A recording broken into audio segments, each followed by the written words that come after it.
Good afternoon, everyone. The February 25th, 2025 regular council meeting is called to order at 4 o'clock. Council would like to acknowledge the Ucluelet on whose traditional territories the District of Ucluelet operates. Audience members and delegates are advised that this proceeding is being video recorded and broadcast on YouTube and Zoom, which may store data on foreign servers. Section 10.5 II of the Council Procedure Bylaw limits the number of times a member may attend an in-person meeting electronically to 4, and Section 10.6B of the bylaw prohibits council members from attending in-person closed meetings electronically. These sections of the Council Procedure Bylaw can be suspended by resolution of council. Since several councillors have not been able to attend council meetings in person, I move that Council suspend Sections 10.5 II and 10.6B of the Council Procedure Bylaw until December 31st, 2025, to allow councillors to attend more than 4 in-person council meetings electronically, and to allow councillors to attend in-person closed council meetings electronically. Do I have a seconder? I'll second. Councillor Mafty seconds. Any further discussion? All in favor? None opposed? That carries. Has council received the 2 late item packages? The first late item package was distributed on Friday, the 21st, and the other was distributed today. I move that the February 25th, 2025 regular council meeting agenda be amended by adding the late item titled Madison Reservoir Property Non-Market Housing Development as item 6.1 under unfinished business, and adding the late item additional budget feedback correspondence to item 7.1, adding the late item additional budget feedback correspondence 2 to item 7.1, and adding the late item correspondence related to Madison Reservoir Property Non-Market Housing Development to item 6.1. In addition, there is a proposed late item added to the closed agenda, to which we will add to the procedural motion under item 14.1 the following section 90(1)(k), negotiations and related discussions respecting the proposed provision of a municipal service that are at their preliminary stages and that, in the view of the council, could reasonably be expected to harm the interests of the municipality if they were held in public. Do I have a seconder to that motion? I'll second. Councillor Mafty seconds. Any further discussion? All in favor? None opposed? That carries. Thank you. May I have a motion to adopt the February 25th, 2025 regular council meeting agenda as amended? So moved. Councillor Kennington moves. And a seconder? I'll second. Councillor Mafty seconds. All in favor? None opposed? That carries. There are 3 meeting minutes for adoption. The first minutes are from the November 5th, 2024 regular committee of the whole meeting. Are there any errors or omissions?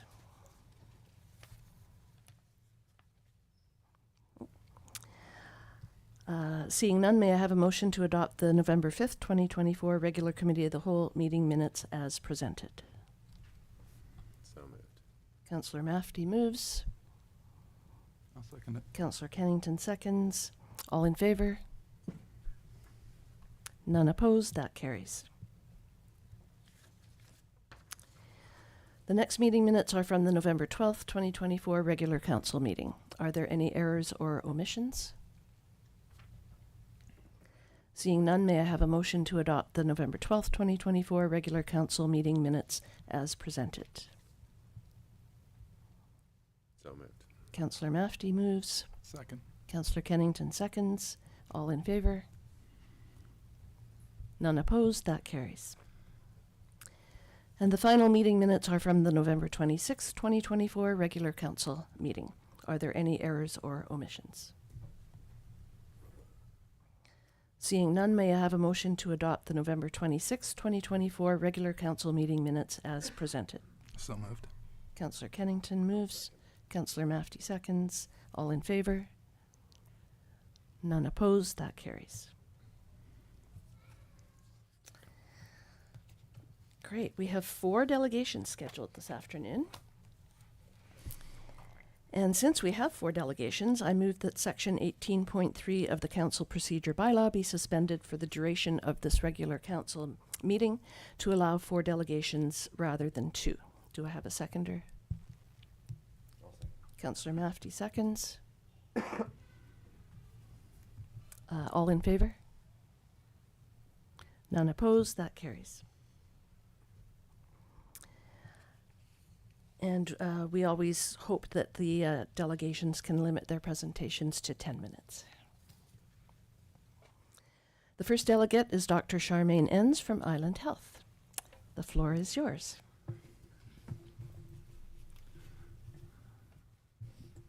Thank you very much. I want to thank the Mayor, Council, staff, and citizens for the opportunity to present my report on alcohol as it relates to consumption harms and possible interventions.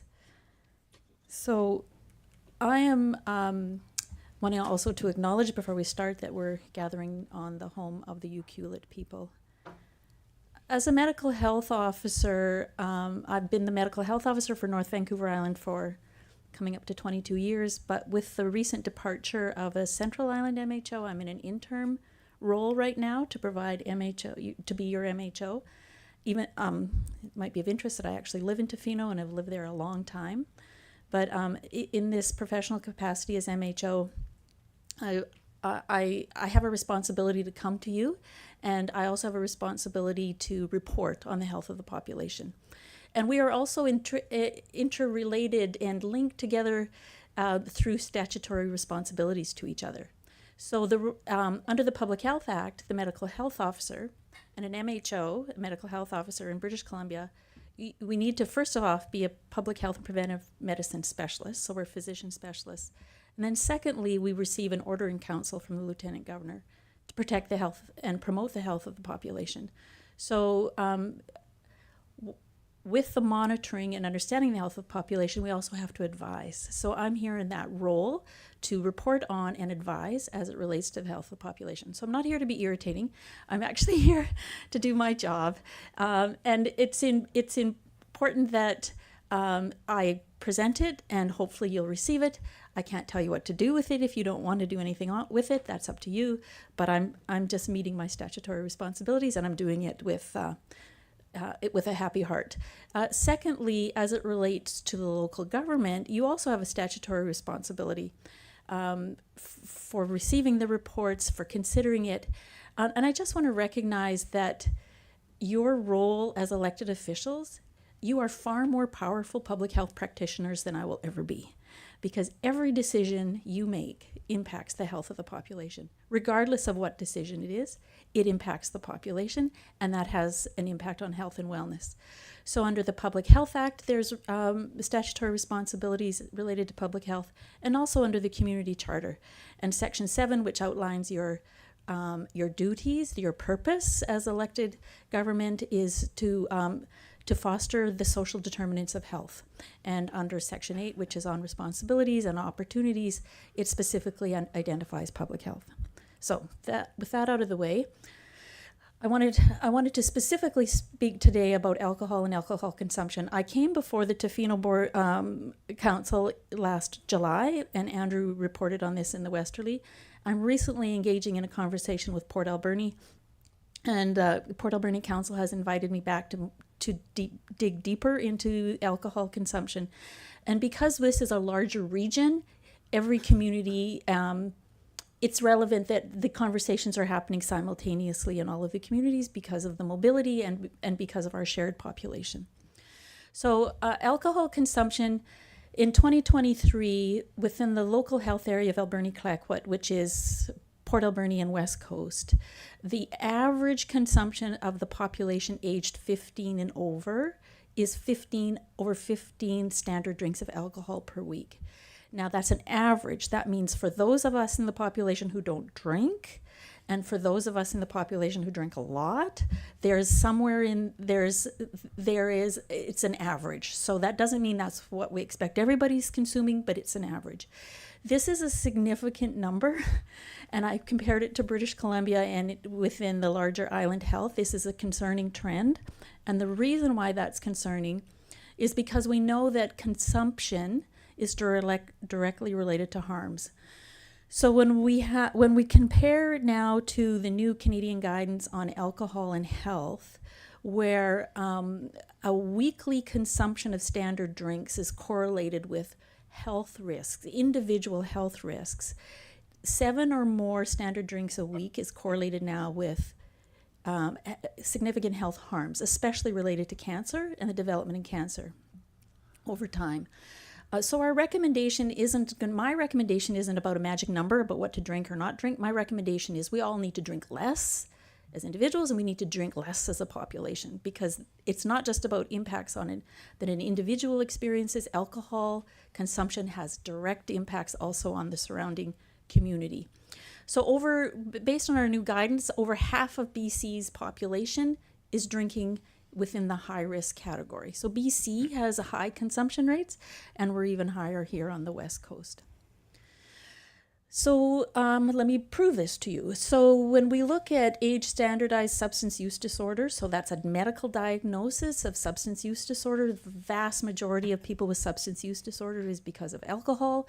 Alberni-Clayoquot is the light blue. You can see how it went up over the pandemic compared to Island Health in BC.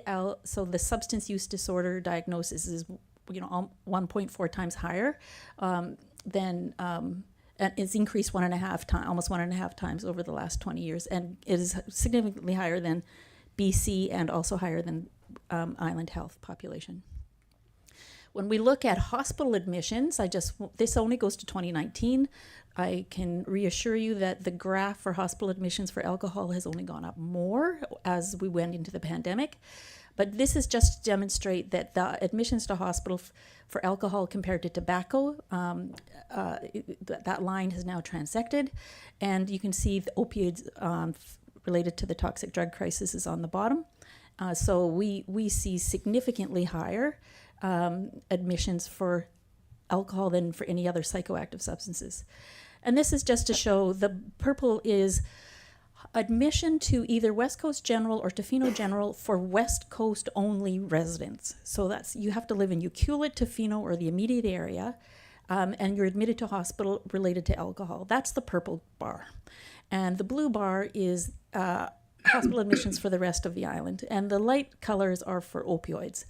So the island, for the West Coast resident admissions to hospital due to alcohol is 53 times higher than hospital admissions related to opioids.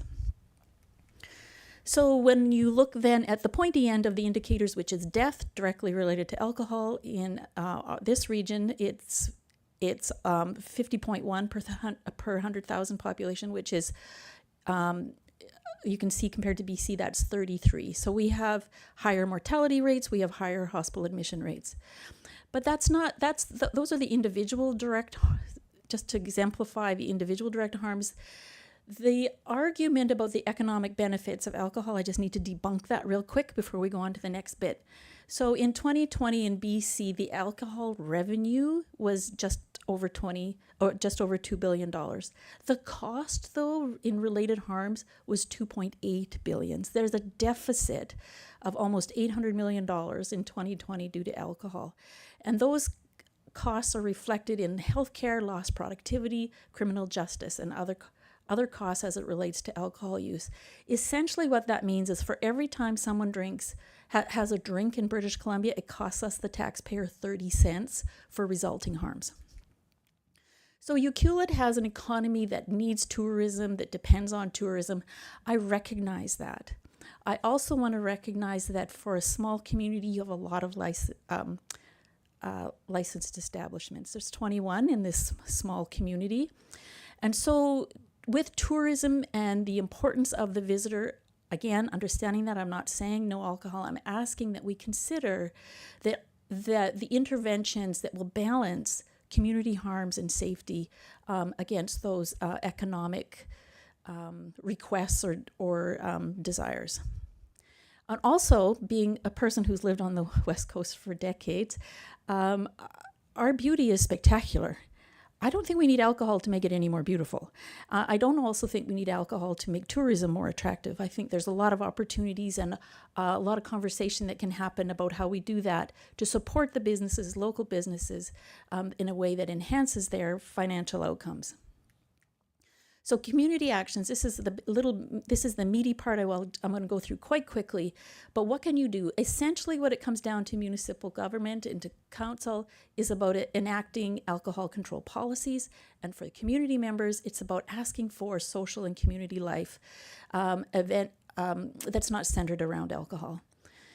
And so the red, just to highlight these different these policy opportunities, the red specifically lies within the power of the municipal government. It is in your power. And that's around physical availability, hours of entertainment in establishments, restrictions on delivery services, and the hours of sales. Some municipal governments say we're not able to limit sale hours. Yes, you do, you can. We've confirmed that with LCRB. It is in your power and control. Social norms, what it relates to messaging and normalizing alcohol when we really need to denormalize alcohol because of the impacts that it's having on our young people and the trajectory through their lifetime. Enforcement, business license revocation, bylaw enforcement, new business license categories, and surveillance and understanding of what's happening in the community as it relates to alcohol consumption. The municipal levers of action, here's 3 concrete municipal levers of action, with going from the least effort, but also possibly the lowest impact, to the highest effort and highest impact. And a municipal alcohol policy is where I would suggest every community start, and then consider LCRB application review policies and a community alcohol strategy. And real quick, the municipal alcohol policy is really specific to municipal owned properties and events where you can control, you can articulate what's expected as it relates to municipal alcohol consumption on municipal owned properties. And I've included some examples of areas that have done that and have done it very well, so that you have a reference if you'd like to look further into those. The the LCRB application review, as you know, we have an opt-in, opt-out option for municipal governments. A lot of governments are just deferring to staff, and most liquor applications in a lot of communities aren't even seen by council. Their staff are just approving them. And I would recommend an opt-in for every liquor license application, so council is aware of what's coming, and that without opting in, there is not an opportunity for the community to have a say. So an opt-out excludes community conversation and community awareness about liquor license applications or expansions. An opt-in, from my perspective, is far more democratic and also transparent on what's happening in communities. And then lastly, a community alcohol strategy. I would recommend the other 2 policy levers first before this one, because this actually would build on those other 2, and it is much more comprehensive. I've included the village of Pemberton in here because it's a beautiful example of the local municipal government, local First Nation governance, and staff from all of those different communities, and then the larger community involvement. So it has a lot more say from the whole community on what's important, what's our strategy, where do we want to go. So the key message I want to leave you all with today is that alcohol consumption is increasing, not only Ucluelet, but within the region. I really would like us to hopefully have a regional discussion within the local health area, and that consumption is directly related to harm, both for the individual and for those around them, including family and community. Alcohol harms, like I say, go well beyond the individual who consumes. And we know that the most effective way to manage consumption is through policy, local policy. So we have capacity in Island Health to support any community or local government conversations or review of policies. We're happy to help. All you need to do is ask us. We have a whole policy department now, program, and we're willing to, whatever your needs are, to either find the evidence, find the research, be in the conversation, give you examples. Yeah, we're here to support you in all of your work on these things. So thank you. Great. Thank you, Dr. Enns. Any questions from council?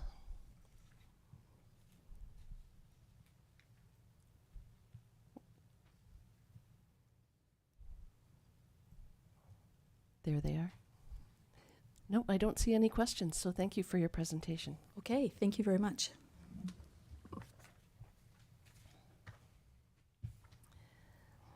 The next delegation is from the Alberni-Clayoquot Regional District, presenting are Mr. Sayand and Mr. Corin. Welcome.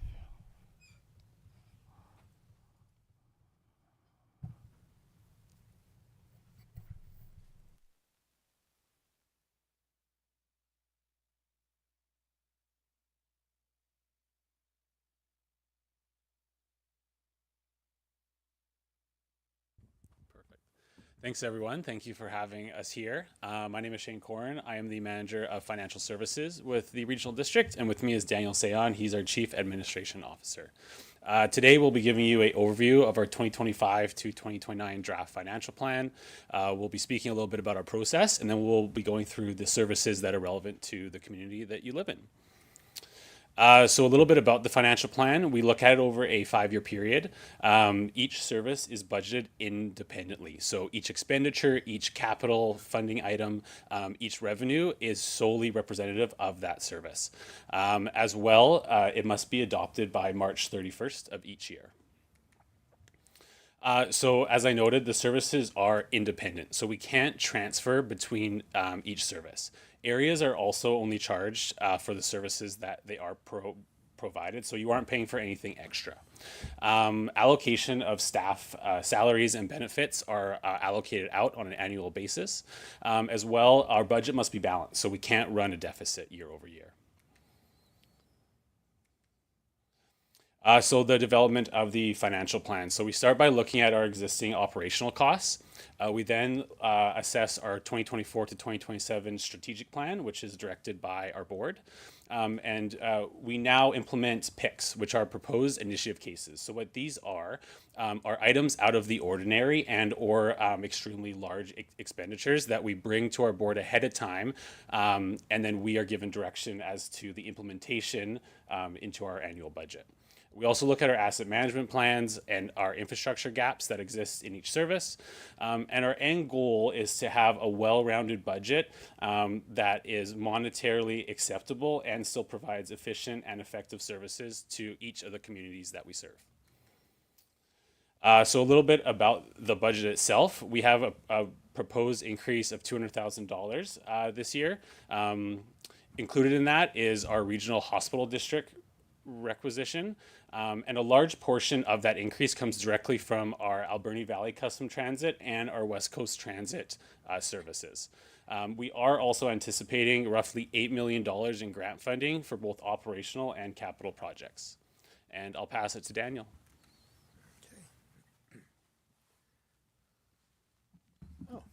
I didn't realize. So there are a number of ways that you can engage in this process. Obviously, we are presenting, and any feedback we receive we'll take back with us. But we do have the financial plan online, and residents from across the region can plug into to that plan and provide comments by emailing their comments to budget@acrd.bc.ca. Those comments are then brought forward for discussion with the board, and ultimately our budget has to be approved by March 31st. Sorry, is it top button or side one? Thank you. Okay, our budget is linked to our strategic plan. The strategic plan has 4 primary pillars. One is planning for a resilient, livable region. The second is managing our assets and infrastructure. The third is partnerships and communication. And the last is advocacy and service. So the various objectives that we have are going to fall under the strategic plan, and the strategic plan is designed in such a way that it overlaps by 1 year the term of the board. So when a new elected body commences, they have a little bit of elbow space before they have to make big decisions in terms of what that strategic plan looks like, and they also hand off that plan to the next group that is elected. We'll also flag that the 4 treaty nations that are part of our board follow different election cycles, and so we have starts and stops from different groups and different governments at different times. The services that the District of Ucluelet utilizes are going to be the subject of what we talk about today. Ucluelet is part of regional planning, and as such, it participates in all of the municipal and electoral area planning directives. It will be privy to discussions that we have around planning applications.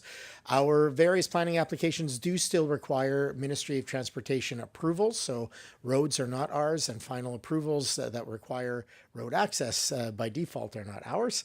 We do have applications with the Agricultural Land Commission, the ALC, Crown Land Leases, and various referrals for sewer and water are typical applications that we'll see. Appropriately, we do have liquor licenses and cannabis licenses that come by for our approvals as well.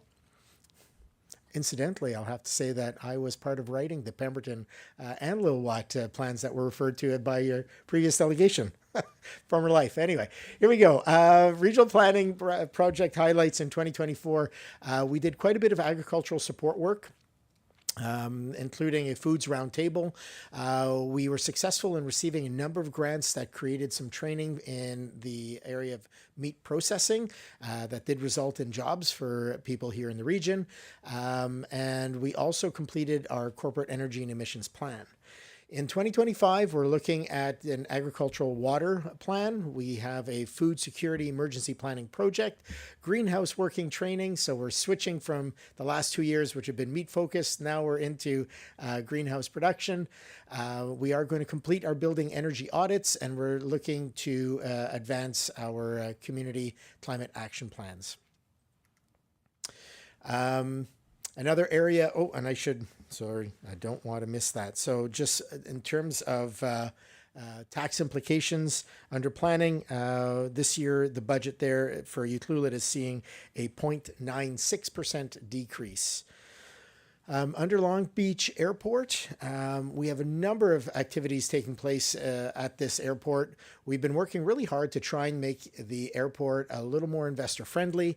And of course, the more leases and commercial activity that we see taking place at the airport helps reduce the tax burden on the local taxpayer. And so we've done really well at securing grants to pay for a number of our key infrastructure investments, from water all the way through to making sure that our approaches are better met. In 2025, we are going to do more OLS clearing, which is your obstacle limitations, so that planes can come in easier. We have runway painting and crack sealing, which is ongoing maintenance. We are doing more along the lines of fire suppression and water system upgrades.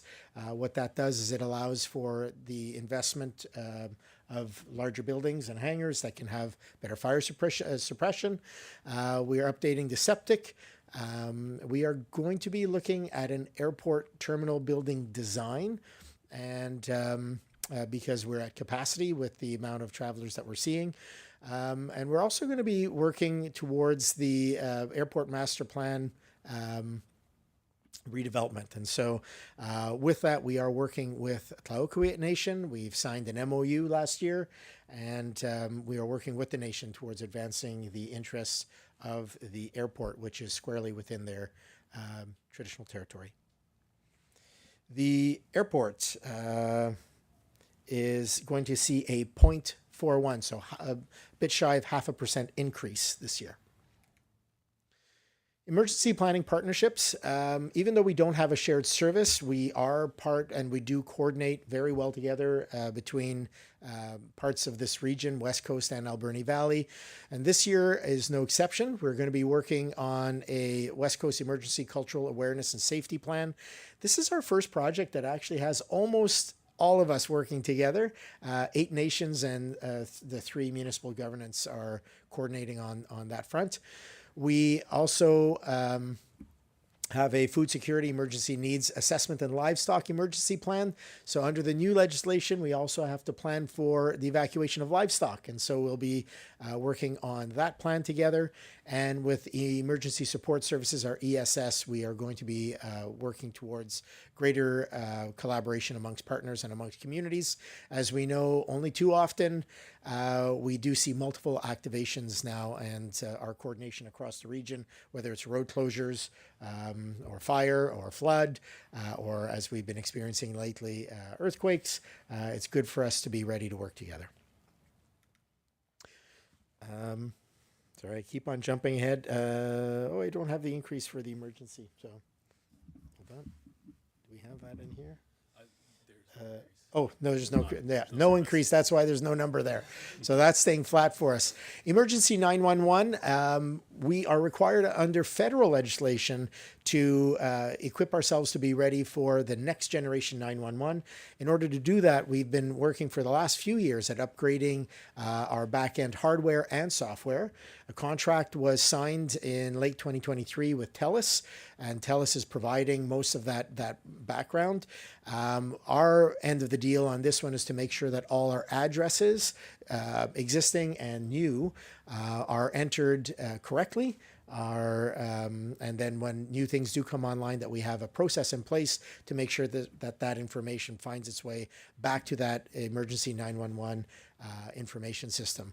So this here again is another collaboration where we're seeing 8 of the 10 nations in the region collaborate, and all 3 municipal levels of government collaborate towards ensuring that we have updated addressing and a system in place by the end of this year so that we are compliant with legislation.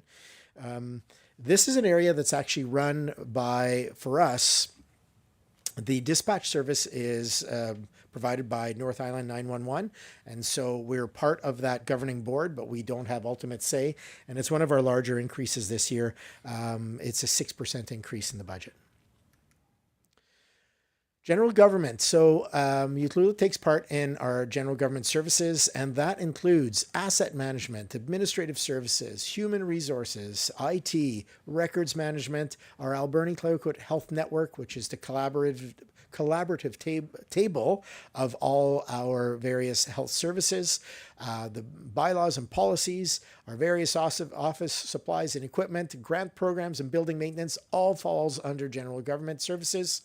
Last year, we did quite a bit of work on updating our policies and bylaws. We did buy portable IT equipment, which we will be rolling out this year so that we can have more remote meetings in the region that are streamed. And we also advanced inclusive governance. In 2025, we're going to continue a lot of this work, but some of the key elements to flag are we are looking to hire a part-time human resource manager. We currently do not have a manager or any staff for human resources. We are continuously expanding our cybersecurity, and we are going to continue with the inclusive governance. And for those who don't know, I will, in a nutshell, because I know we're running along, inclusive governance is meeting the legislation under DRIPA so that we can recognize non-treaty First Nations and have them participate at the Regional Governance Board if they so choose. So there's a lot of legislative dialogue taking place there directly with the nations and with our communities. Last but not least, we are doing a feasibility study on a new office administration building for the ACRD. Governance is looking at a 3.4% increase this year. I will also flag that there's other general government initiatives that we are doing. We are working as part of a committee to look at an alternative to Highway 4. So if there is a closure in the future, that we have another way to get in and out of our region. We are working towards an equitable employment policy. And as part of the work that we're doing with the Health Network and with other municipal partners, we are looking at primary care recruitment and retention strategies. West Coast Multiplex is an area that has a service which we have not been taxing for in the last little while. That service is based on the premise that if the society builds the complex, then we will operate it. So, of course, one of the key triggers there being to build the multiplex. This year, we are planning on doing a little bit more work with the society to look at those various options. We're also going to be doing a little bit more work to talk about site planning, required work, and so all of the details around how it is that they can update their plans so we know exactly what numbers they would be looking at for fundraising purposes. And on that, I'll hand it back to Shane.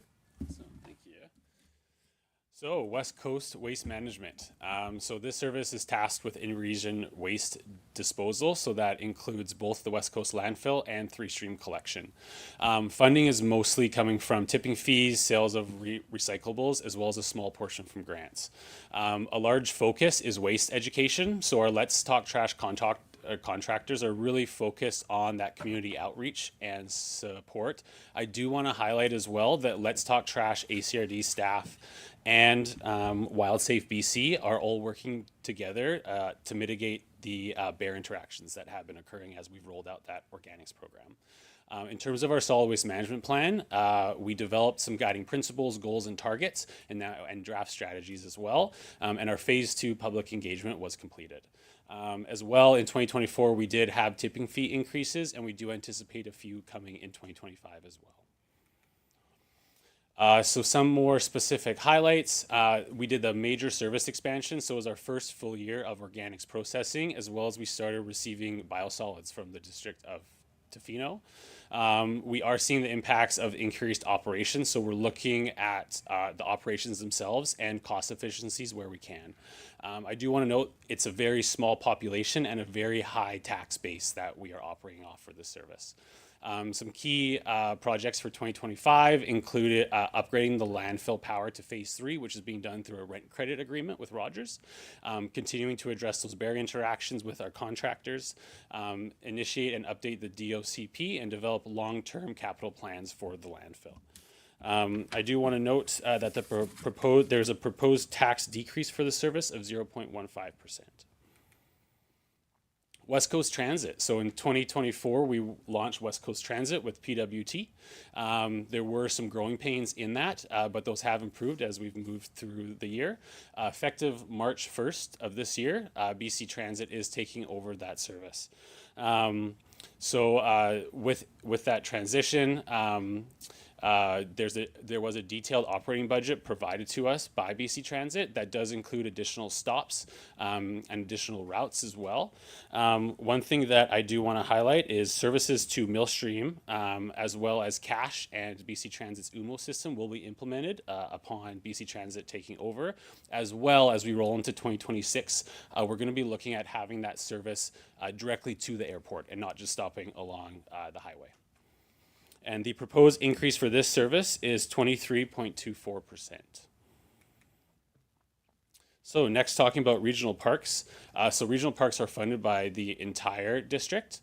These include the multi-use pathway, the Log Train Trail, Alberni Inlet Trail, China Creek, and Mount Arrowsmith Park. Some highlights, we began negotiating our lease on our Log Train Trail. We established a regional parks working group, as well as we're working on designing and installing ACRD park signage. As we look to 2025, we're really looking at expanding on those lease agreements with the interested parties, and we're going to continue with our signage, asset management, and mapping improvements, as well continue to work with Mosaic in the province on improving public accessibility to those privately managed forest lands. The proposed budget increase for this, the proposed tax decrease for the service is 2.24%. So the regional hospital district. So the regional hospital district serves the same pool of taxpayers, but it is a separate legal entity. Something to note is that the West Coast General Hospital debt is going to be fully paid off in 2025. Island Health is also hoping to proceed with a business plan development for Tofino General Hospital.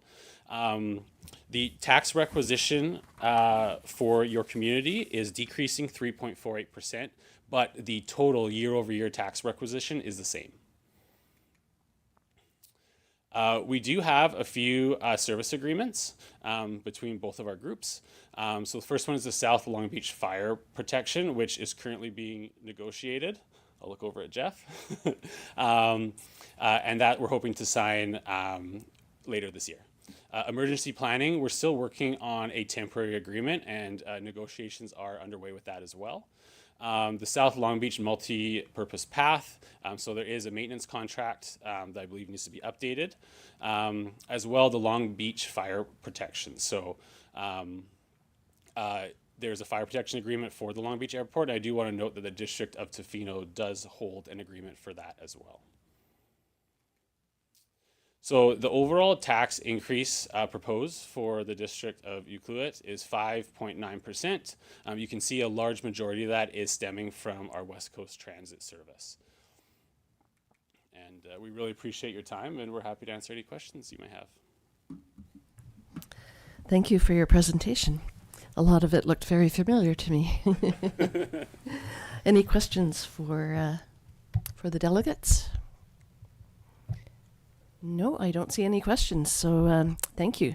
If you hang out in the foyer, you might get some questions later on. Thank you. Thanks.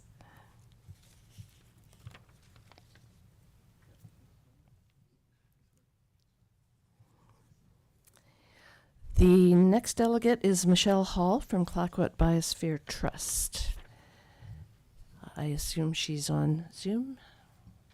Through the mayor, yes, we're just getting her online now. Perfect, thank you. Michelle, you should be able to access and share your screen. I'm here, but it doesn't give me access to the video.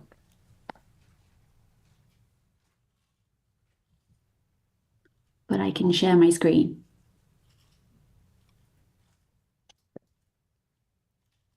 You mean your presentation or? I can share my screen, yeah. Can you see that?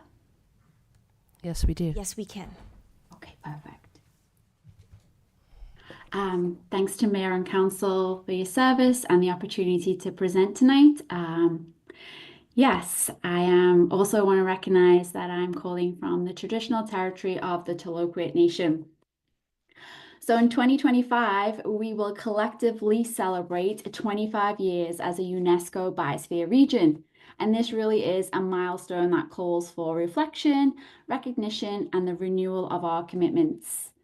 So a quick step back in time, how this began. It began, as you know, with the War in the Woods in the early 1990s, when this movement took place to protect Clayoquot Sound from industrial logging, and it brought together Indigenous leaders, community members who stood together to defend the forest and land.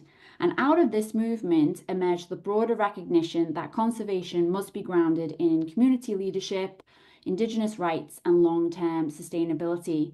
So in 2000, with the support of the chiefs from 5 Nuu-chah-nulth nations and the mayor of Ucluelet and Tofino, Clayoquot Sound was designated as a biosphere region by UNESCO. And these regions are really distinguished for their exceptional natural and cultural values. So that same year, CBT was founded to steward that designation and uphold the principles of reconciliation, sustainability, and equity, and we're actually one of Canada's 19 UNESCO Biosphere regions. Most of you know who CBT are. We lead research, education, and training initiatives that advance reconciliation, community resilience, youth empowerment, sustainable development, and we do that by providing funding and logistical support to enable the Clayoquot Sound UNESCO Biosphere region to achieve its shared vision of living sustainably in a healthy ecosystem with a diversified economy and strong, united cultures. We also manage the endowment fund, which gives us capacity as a grant making organisation and community foundation. And since 2000, we've granted over 4.5 million to support regional programmes in the region. And this is a snapshot from 2023. So this year, we want to celebrate 25 years as a UNESCO Biosphere region. And we hope to do this in partnership with the Taloquit Nation and District of Tofino. We haven't started those conversations just yet, but we didn't want to miss out on this grant opportunity. We want to co-create and organise a regional gathering to bring together all of the nations and the District of Tofino and Ucluelet in Area C, as well as the wider community, and make it a public event and really make it a time to reaffirm our shared commitment to UNESCO's values of sustainable and cultural respect and social inclusion. And we'll do this through storytelling, ceremony and dialogue that will recognise the leadership of the communities and Indigenous leaders and the partnerships that really shape all of our work. And if you attended the regional gathering in 2017, we see the event as being really similar to that. Some of the key elements of the event: it will be an opportunity to celebrate our shared history and foster a more inclusive and equitable future for Clayoquot Sound. And we'll be doing that through a range of interactive activities, including storytelling sessions. We hope that we'll have remarks from the Mayor of Ucluelet and Mayors of Tofino, as well as leaders in all of the Nuu-chah-nulth nations. We see it as a full-day public event in Taloquit territory in September, and we expect an attendance of around 500 to 800 people. The big highlight of the event, and if you're like me and looking at this photograph and feeling very hungry because it's dinner time, we'll have a huge community feast that will feature local sourced foods, including wild salmon, and this photograph was taken from the regional gathering. And as we all know, food is a really powerful medium for connection, and we recognise the role it plays in fostering relationships and bringing people together and honouring Indigenous food sovereignty. So to ensure accessibility to the event, transportation will be provided, including boats for representatives from the 5 nations and shuttle services from Ucluelet and Tofino. We anticipate the cost of the event to be around $65,000, and we've requested a grant from the federal government Events and Heritage Programme for $35,000, and we are looking for support for the food, specifically from grants and aid from District of Tofino and District of Ucluelet in the number of $4,000 each. The impacts that we see this will have, we really want to design it to reflect the diverse voices and experiences of the region. So we really want it to address social and cultural equity and sustainability, and we want to work with all of our partners and local NGOs to ensure that protocols and traditions are centered in the celebration. As I mentioned before, every nation will have the opportunity and community to share their perspectives and priorities to ensure the event is truly co-created. We also want this event to really advance equity and inclusion in the region. As we know, this region is built on diverse culture, history, and traditions, making dialogue essential for building a stronger and inclusive society. We see this event as creating more long-term opportunities for collaboration and fostering a region-wide commitment to reconciliation efforts. Just want to highlight that the event isn't just about celebrating the past, it's about reaffirming our commitment to the future, a real future where all of us, communities and cultures and generations, have a voice in shaping our region together. We look forward to celebrating this milestone with you, the District of Ucluelet, and continuing to build a region where every voice is valued, and working together for another 25 years of UNESCO. And if anyone has any questions, I'd love to answer them. Thank you, Michelle, for your presentation. Do you have a date picked yet in September? We are thinking that it will be the 20th of September, and we're hoping to host it at the Tofino school field. Oh, interesting. Cool. Any questions for Michelle? Well, thank you for your presentation. I know you were wanting to present at our committee of the whole meeting with the other grants and aid applicants, but this is just as good. So thank you. Well, thanks for the opportunity to present because I couldn't make it last time, so thanks. You bet. All right, the last delegation is Jill McQuaid, Housing Manager, West Coast Community Resources Society, regarding affordable housing and the West Coast Resources Society. Welcome, Jill.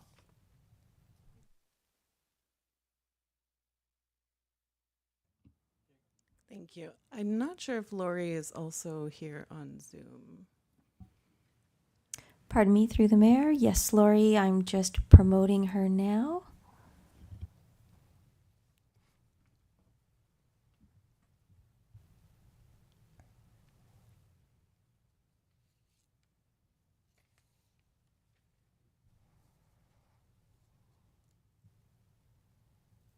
Oh, hi everyone, I'm there. I just wanted to really start this off and say that, I'm also calling in from Colquitt First Nations and really honored to be here with the Honorable Mayor and Council. I want to always share what our mission is at West Coast Community Resources. We empower and support all members of our communities to move beyond systemic barriers, violence, and abuse through the provision of safe shelter, education, and counseling services. So it was really great to hear Dr. Charmaine N's presentation today. It's really relatable to the work we've been doing and has really made me very reflective. And with that, just to highlight what our presentation is about today is, West Coast Community Resources has been operating the Transition House for about 33 years. And since 2018, Welcome Bay, which is our second stage facility. So we're sort of been operating housing facilities for a number of years. And so Jill is going to explain some of the more detailed definitions and our experience supporting some of our clients going to Headwaters. So really grateful. Jill is our housing manager. And so take it away. And she has a PowerPoint to share as well. So, thanks, everyone. Thank you. Okay, so my name is Jill McQuaid, and I have worked for WCRS for 15 years in various roles, but mostly at the Transition House. So I'm just going to go forward a little bit and talk about this, the housing continuum. So it starts basically at homelessness and goes all the way to home ownership. Our housing is transitional housing, so women come into our programs, the Transition House for 30 days, and then second stage for a period of 6 months to 18 months. They can reapply. So we opened our second stage in 2018, and women access that program after their stay at the Transition House. Starting in 2021, and then all the way to 2023, it became harder and harder to move people out of our programs. The usual winter housing shuffle had all but disappeared as houses in Yuki went up for sale and sold quickly. Rent rose alongside and the supply dried up. 2023 was the first year that we recorded moving nobody from our program to local market housing. This was despite considerable effort from the women themselves and the staff at our agencies. Some of these people returned to unsafe living conditions. Some found staff accommodation, but many moved to Port Alberni and elsewhere in the province. It was also during this time that we developed a really close relationship with the homelessness prevention program in Port Alberni because they had access to landlords in Port. For women living with abuse and violence, it could take years to make the decision to leave. It may seem like an obvious thing to do, and we often hear society say, "Why didn't she just leave?" Well, I can tell you that one of those reasons is the lack of affordable housing. These women must weigh which of two terrible options they can endure: living in poverty or suffering violence. Abuse and trauma have considerable impacts on the brain and executive functioning. Abuse wears away at people, and many things they were capable of doing before it become impossible. Partners sometimes remove connections or make it impossible for them to work or maintain friendships. And part of healing from that is restoring those connections. And if women are forced to leave the West Coast, they, excuse me, they lose that opportunity. So 2024 was a different year. Headwaters opened the first building at the beginning of the year, and we were immediately successful in moving people from our programs into those units. This is the first time that the housing continuum has functioned properly for our clients. So I'll just go forward a little bit here. Maybe. Next slide, Janine. Yeah. Maybe not. So this is just a definition of subsidized housing. So it's a type of housing for which the provincial government provides financial support or rent assistance. There's transition housing. So both of the transition house and the second stage aren't just housing. There's programming associated with it. Affordable housing, so 30% or less of the household's gross income. And below market housing, so rents equal to or lower than private market rental. So these are some of the units that we helped people get into at Headwaters. So for fewer than 2 bedrooms, old age security plus guaranteed income supplement, and more than 2 bedrooms, the cap was set there at $28,000 last year. So Headwaters provided 3-bedroom deep subsidy units.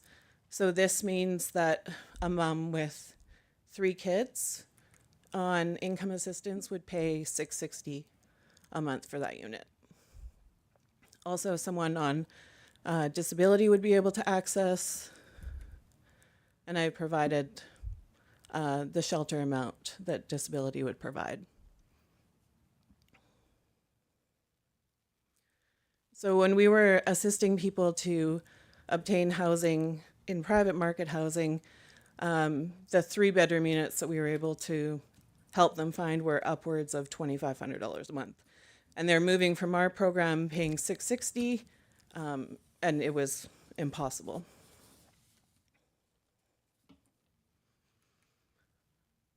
And then just an overview of the rent geared to income. And so here's just 2 examples. Single mom of 3, working 40 hours a week, making $25 an hour.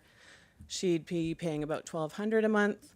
And a dual parent household with 3 kids, with a combined income of $6,500 would be paying about $2,000 a month. So just to give you an idea of just from the transition house and second stage housing, we moved 4 women and 10 children into Headwaters.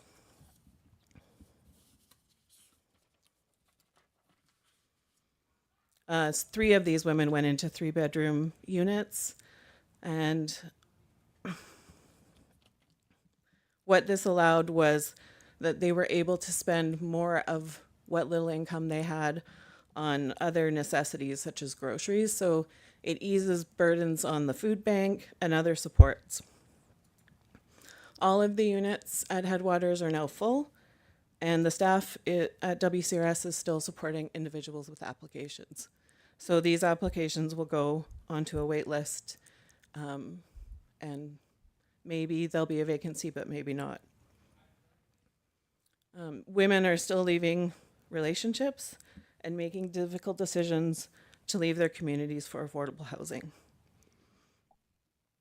If the district wants to meet its target for affordable housing, I believe that an application is necessary to the Community Housing Fund. 70% of these units are affordable, and spending now to bring services to the land is an investment in future housing development. Having Ucluelet's name on the table for each round of funding shows the drive we have to bring affordable housing to UKI. There was no funding for rural projects during the last application, And I think it's the time for us to bring affordable housing here. We did lose a good number of Ucluelet residents to Tofino with Headwaters. And they really did want to stay here and contribute to the community. I'll just go through. This is for agency-wide, 11 individuals and 12 children with applications to Headwaters.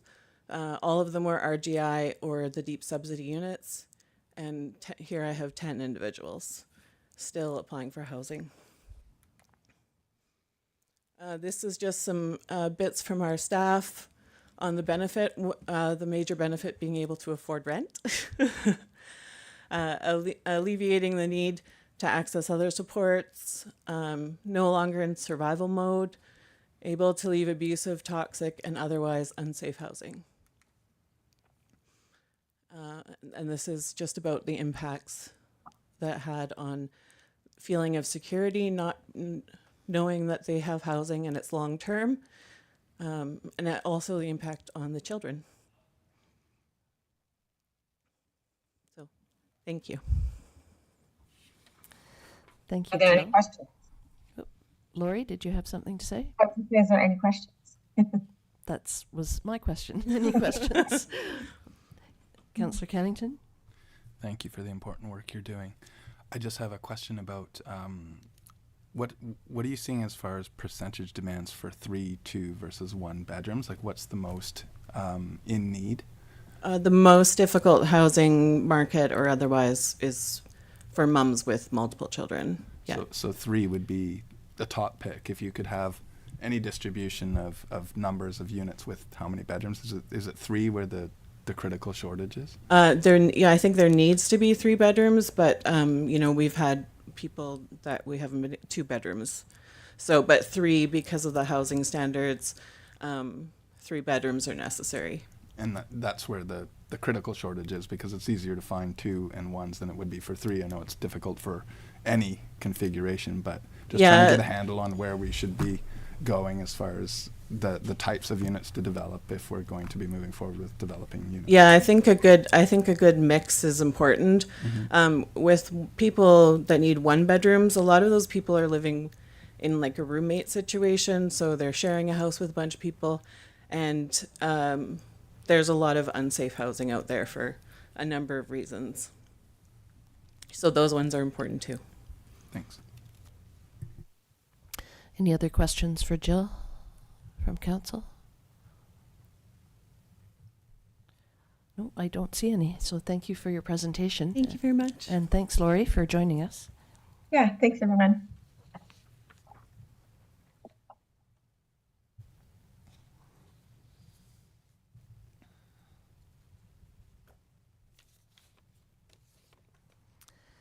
We Can I jump in with one late question? Maybe you have to get back up. I don't know. This came up at our last meeting when we were discussing the construction of like deep subsidized housing, and I had a question of our housing needs report. How many units are we looking at in terms of the community need? And perhaps you're in a better position to answer that question directly. Like, if you were to be in a position to offer suitable housing to everyone that you're currently working with today, how many total units would you need to meet that demand? Like, not like as a minimum number, how many units would Ucluelet need today to house everyone that is in your system right now? And that's too difficult of a question. Like 10 people right now are working actively to find housing. But I can tell you, once you have the building and you have an opportunity, people are going to take it to move out of unsafe situations.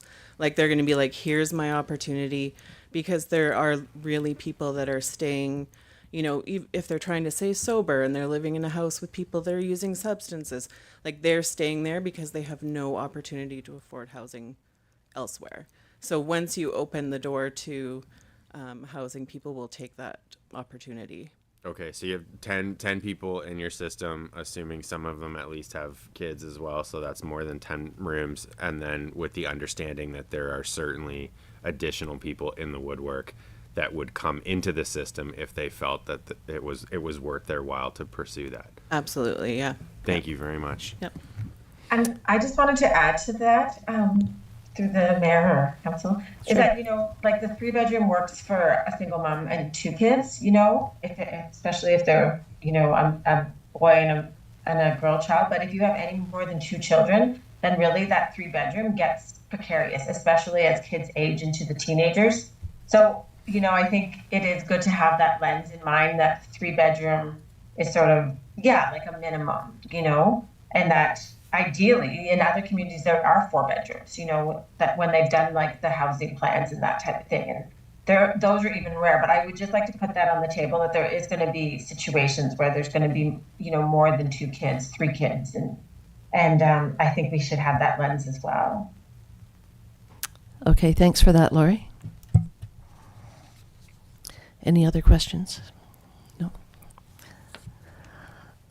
All right. I have one. Oh, okay, sure. Councillor Hoare? I'm just wondering, I believe Jill made a comment about housing requirements, like when you're housing somebody, and this all goes to the number of bedrooms, are there requirements in how many kids in a room? Like, do they each have to have their own room? Because I know there are some rules, and I just want to make sure people are aware of that. There are rules, and I don't have them off the top of my head. It's about the ages of the children and gender, and then so like as if there's too big of a divide between the 2 ages, then there's 2 different bedrooms. But they're like it's like the Canadian housing standards. Okay. Thanks, Jill. Thank you.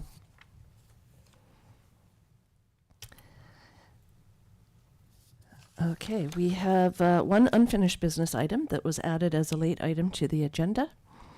This report will be presented by the Director of Community Planning, Mr. Gregg. Thank you. This is really a follow-up to the February 11th report and discussion on the topic of the Matterson Reservoir property non-market housing development. And hopefully this report answers the questions raised by council members at the last meeting. And so there's, with the help of the Director of Engineering and Finance and the CAO, we pulled together some additional information for council that's in the report. I'll just briefly touch on some of those sort of topics and questions. And the first one I want to touch on is some questions of costs, and knowing that there's right now a great deal of community interest in our budget. I just wanted to point out and just emphasize that this project, because I think there were some questions or misunderstandings, that this affordable housing development on the Matterson Reservoir property that we're discussing would be funded with no money from property taxes.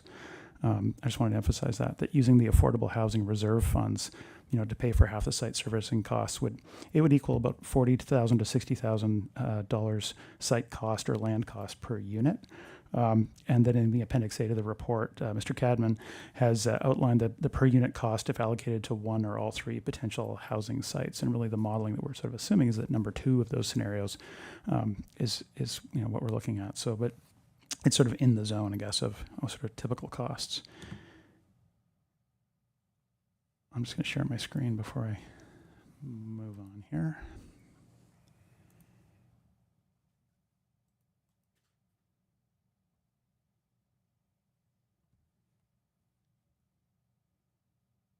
There we are. And there's the property on the hilltop with the water tower that we're talking about. This is in the report. So the second one is the question around capacity. So this slide around grants.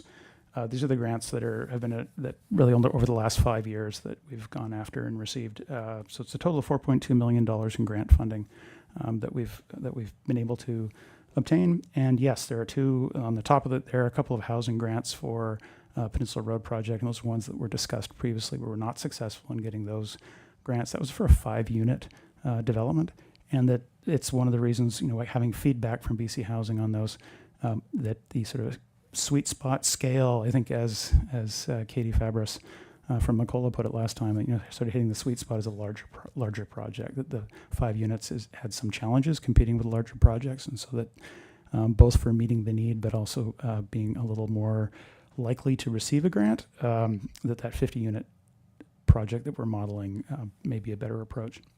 But there was a question around capacity to go after the grant. And I just wanted to note, these are done essentially side of desk. We don't have a grant writer on staff. This is, 2 staff members. Mr. Toogood is responsible for a lot of the hours that went into most of these grant applications, and myself. So we've been pretty successful, I'd say. Do we really, and for some of these, thinking back on them, did we have the capacity at the time to go after those grants? Really, no, but we did go after them anyways, because sometimes things, they come up, there are opportunities, the door is open, and there's a real community benefit that's sort of there and identified. So, potentially it's there. So I think it's, sort of worth finding the extra time to put in there. And then other question that came up was around targeting the need or is it matching the need, and are we going to have an oversupply or risk of having oversupply here? And really, the questions did come up comparing what was being talked about for the Matterson Reservoir property and the current proposal for 221 Monado, and sort of that question of why we should be pursuing, publicly funded affordable housing, and if it would sort of duplicate what was going to be provided anyway by private development, and really just emphasizing here. It was a quick effort here to align this in a graph, but really it's so the 2 boxes are sort of aligned to where are those affordability levels compared to that sort of green target box of housing, of attainable and affordable housing, and really they serve different people or different housing needs. That the deep subsidy and rent geared to income units in like the community housing fund model would serve community members who really could not afford even the affordable rentals in a private development. Really a private or market development, when they're creating some affordability, they really just can't get to the same level as ultimately what is publicly funded. So the last point I just want to touch on was also the Tugwell site that was raised, and really just emphasizing the point that there is timing involved with anytime you're looking at parkland. It's probably a 6-month process just to be able to talk, go through the public process around removing parkland to other purposes. So with the CHF grant, which is the current sort of question of whether we go after that, really there would be no time to do that. So it isn't.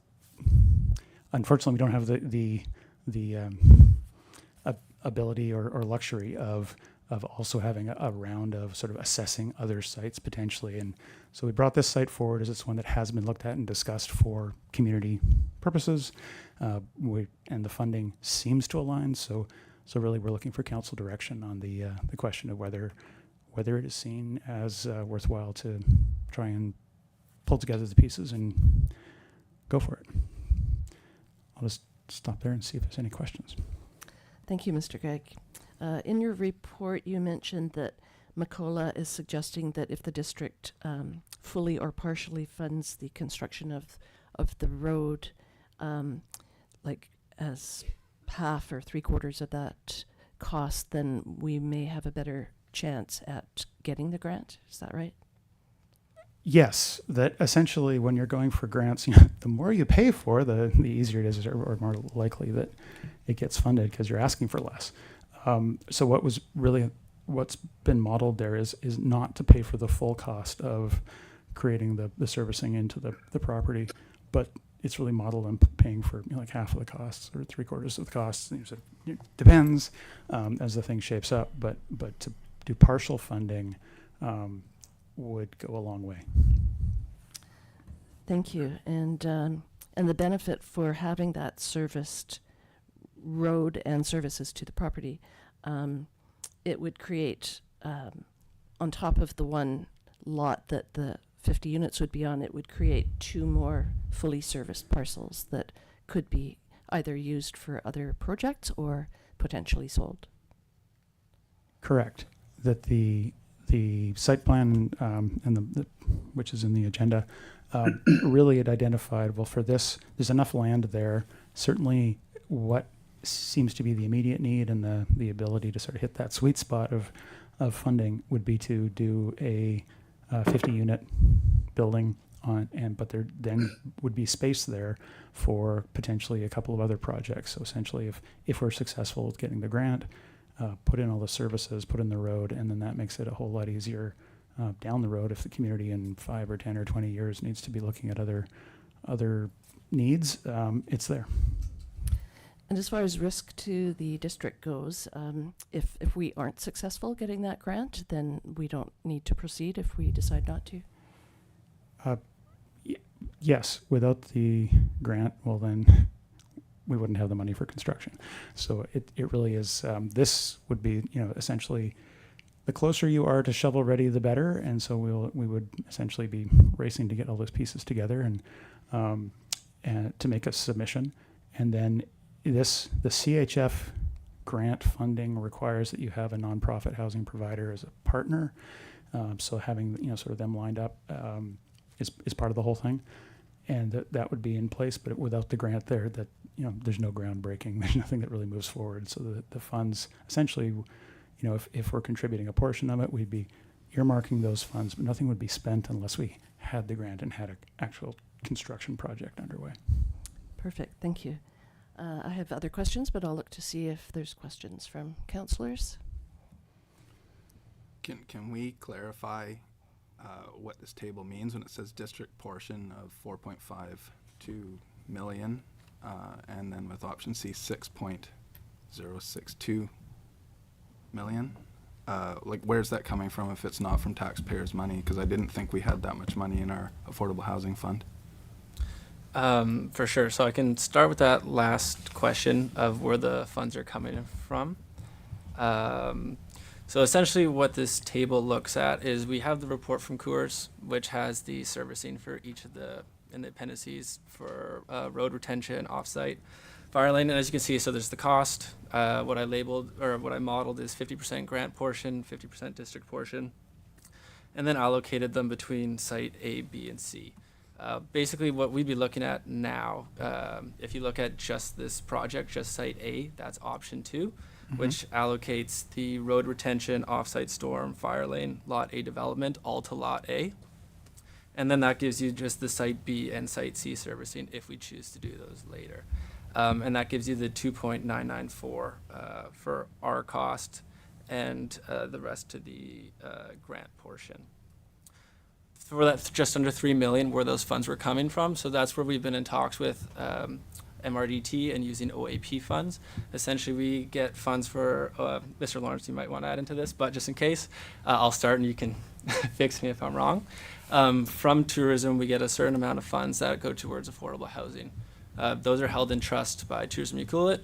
When we have affordable projects, housing projects, we can then use those funds to pay for them. What we've discussed, which is in the report, is using some of our fixed reserve accounts, namely the Barclay and the Barclay Reserve Trust, using those funds along with the $1 million we have in affordable housing to front the cost and then basically borrow against OAP. So those annual contributions would then refill our reserves plus interest. So we're basically using future tourism dollars to pay for affordable housing now. Excellent. Thank you. So, can I ask a question about that? Just hold on one second. I think Mr. Lawrence has just recently confirmed that is a possibility.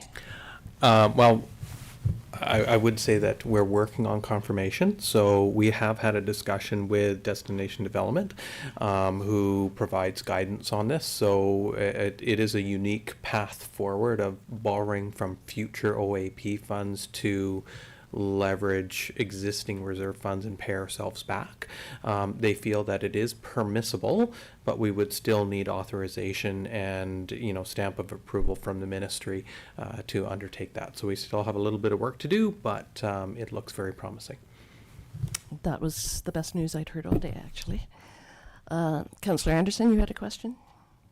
Yeah, so the OAP, we're borrowing against the OAP, and then we pay, I guess, a percentage against that. Mr. Cadman, you and I talked about that the other day. I'm not seeing that number. When I look in the district portion, it's it's never below 4 million in the columns that I'm looking at for district portion. So I got two questions about that. Like it sounds like our portion is 4.5, and if we that's with the assumption that we, for the first two situations, that we're assuming that we get similar grant support for development of lots B and C. I think that's kind of a big assumption there, but the one that doesn't assume that, it says allocate the full cost of servicing to lot A with no grant support for lots B and C. It's 6 million. And when I go into the actual Corps' report, I think it's closer, it's over 7 million, and that's it with them not actually even visiting the site physically. So it's more of a guess on their end. And I'm just thinking, like, we assume that we're not, so this is definitely going into, like, I'm just wondering where these funds are coming from. So we're borrowing against the MRDT or the OAP. I get that, but I'm just, this is an incredible amount of money here that we're using. We'll say it's from with the MRDT, the gas tax, or the tourism tax. I'm just not able to get my hand around how we can get that much money. And then the other question I have is when Mr. Gregg had mentioned, so that's my first question. My second question is when Mr. Gregg said that he was touting this public project is the only way to get this same level of affordability.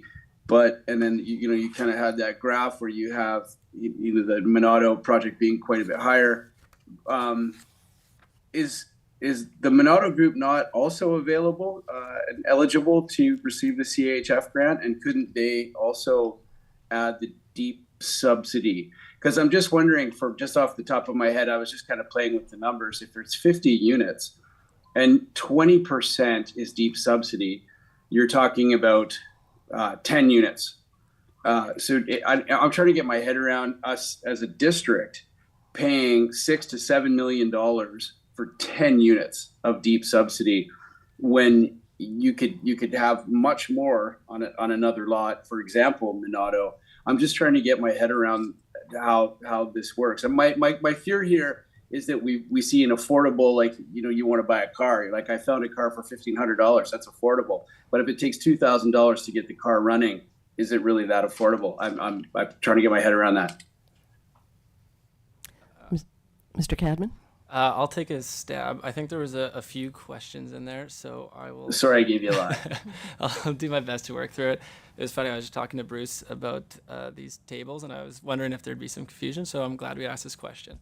So if we look at option number 2, the Site A column with the 2.994 there, that essentially is the sum of the cost to develop Site A from road retention down through Lot A.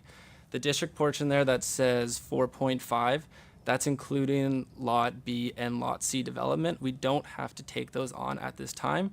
That's assuming we get the grants. We can decide after we do Site A development if we choose to go down that path.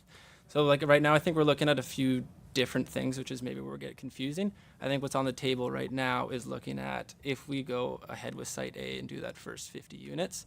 The table there is just to model how that affects Site B and C and their site servicing costs per unit if we choose to go through that route. So I think that district portion, like you said, could get confusing with that 4.5.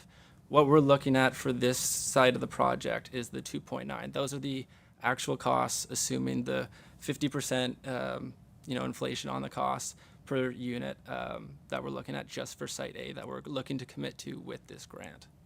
Does that make sense? Yeah, kind of. Okay, so when it says for say the example 3 where it says allocate the full cost of servicing to Lot A with no grant support for lots B or C, and then that number goes down significantly for Site A. It's like 1.9 million. But the column next to it says district portion is 6 million. So I'm just wondering, how does that play? You're just shifting more money onto sites B and C with the hope that gets funded later, or that might never be funded. Like, I'm just trying to figure out how you're balancing those numbers. Is that the assumption that they will eventually pay So off that portion? yeah, so you're right. So there is a typo in the total cost of Site A. So you can see that the cost per unit doesn't change. It's still 59,883 under option 3, but Yeah. the total cost should still be 2.994 as opposed to 1.9. Right. Right. So under option 2 and option 3 for Site A, the cost per unit, it should be the same as 2.994. Essentially, you're just shifting the cost for Site B and C as opposed to having 50% grant portion. That's assuming we have to pay the full amount. But if it comes to that, we could choose not to develop. We have that choice. We're not locked into agreement to develop those 2 sites. That becomes, if in a few years we decide we need to develop lot B and C, and that's the cost that we're looking at, and that would be the servicing cost per unit. There's no obligation to do those 2. I just added those for the model so that you could see how servicing lot A, and then if we just do lot B development and lot C development, what that looks like on cost per unit. So there is a typo then in the third Yeah. graph. That should be Under Site A, 2.994. it should say 2.994 instead of what it says. Mr. Lawrence? Yeah, I think just a additional context there. So when we're looking at site servicing, there's a variety of components to it. So under the cost, you'll see Lot B development, Lot C development, Lot A development site. So that 1.8, 1.255 for Lot B and C in the first column there under costs, that's for like land clearing, site preparation, additional servicing works that would go into that site, which we don't have to do.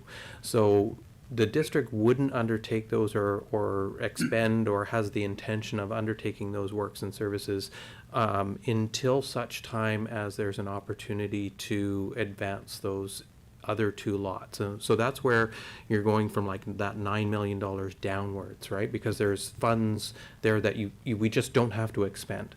In the road and detention pond, so that's your water, your road and your storm. Which is, we have to do that, and that's why it's attributed to the first Site A, and then storm and sanitary, fire lane, and then the site development site costs for Lot A. So we do have to do 100% of the road, we have to do 100% of the water and sanitary line going up the road, but then we can stop. Right, and that's why you see that reduction in costs for just doing Site A, because we don't actually have to do Site B or Site B and C. So that's why you see that little bit of differences in the cost there, and that's why it decreases down over time. Now, once we have those infrastructure in place, that makes those 2 additional lots B and C essentially serviced. They're not ready to construct, they're not ready to build because there's land development costs charges that need to go in there. But that's why we get to that 2.99 million to do the road, water and sewer up to Lot A, if that helps clarify. So with the And that would actually make Lot B and C more valuable, even just getting the services up to the lot line. Absolutely. Any service lot is always a higher value because Right. those initial costs are already resolved. Right. Councillor Anderson, if you want to just raise your hand when you have a question, that would be helpful. All right, I have Sure. a question. Oh, you go ahead. You go ahead. I've been sitting here chomping at the bit. Okay, and you can raise your hand too. No one sees me Councillor, down here at the I end. I'm see barely you. on the screen over there. Councillor Kennington. Do we not have to do a land disposition to do the land swap? And does that not take the same amount of time as the Tugwell Fields? Through the mayor. So the report on the February 11th, sort of went into some of those steps. It's not the same thing because it's not parkland. So that disposition of parkland, where you're closing up park and using it for another purpose, that's where there's a whole public requirement that you go through, which adds. It's similar to what was done had to be done for the food bank. Adds months to the whole exercise. Yes, there is a land swap, subdivision, rezoning. We have much more control over that, and doesn't have that fairly lengthy public notice provision within it.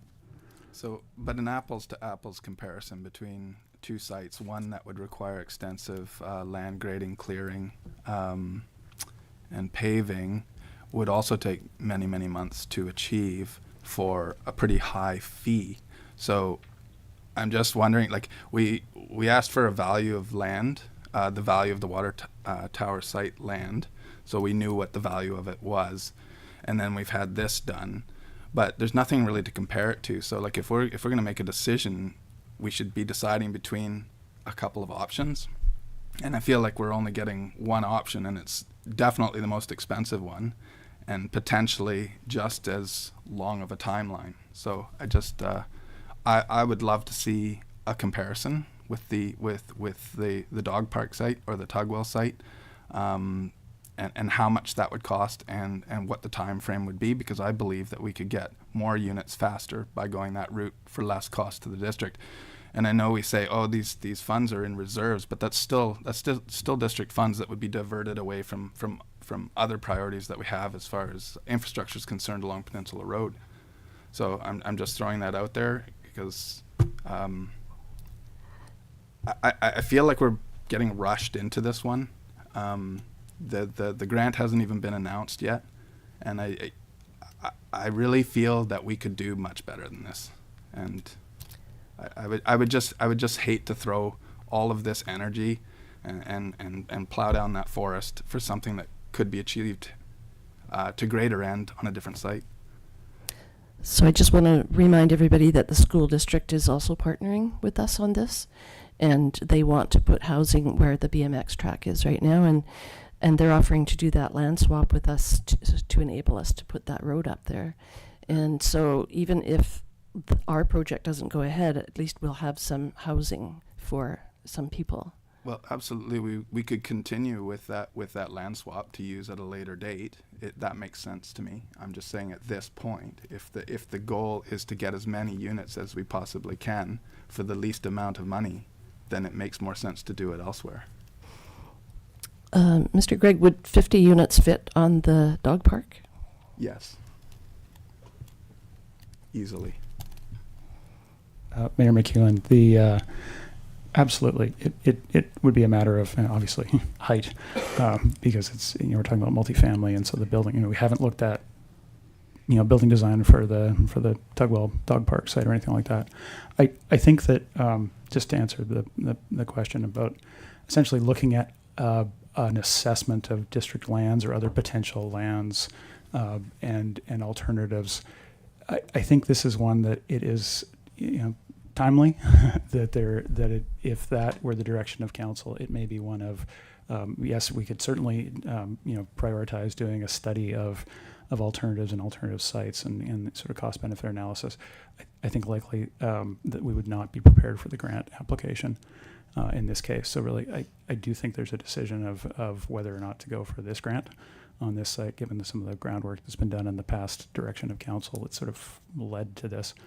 And I'll stop and see if there's a question there, but there was an unanswered question, I think, as well, not just the finance, but also around the potential other developers, going or partnering on the community housing fund. But I just see if there's a question, if I answered that first.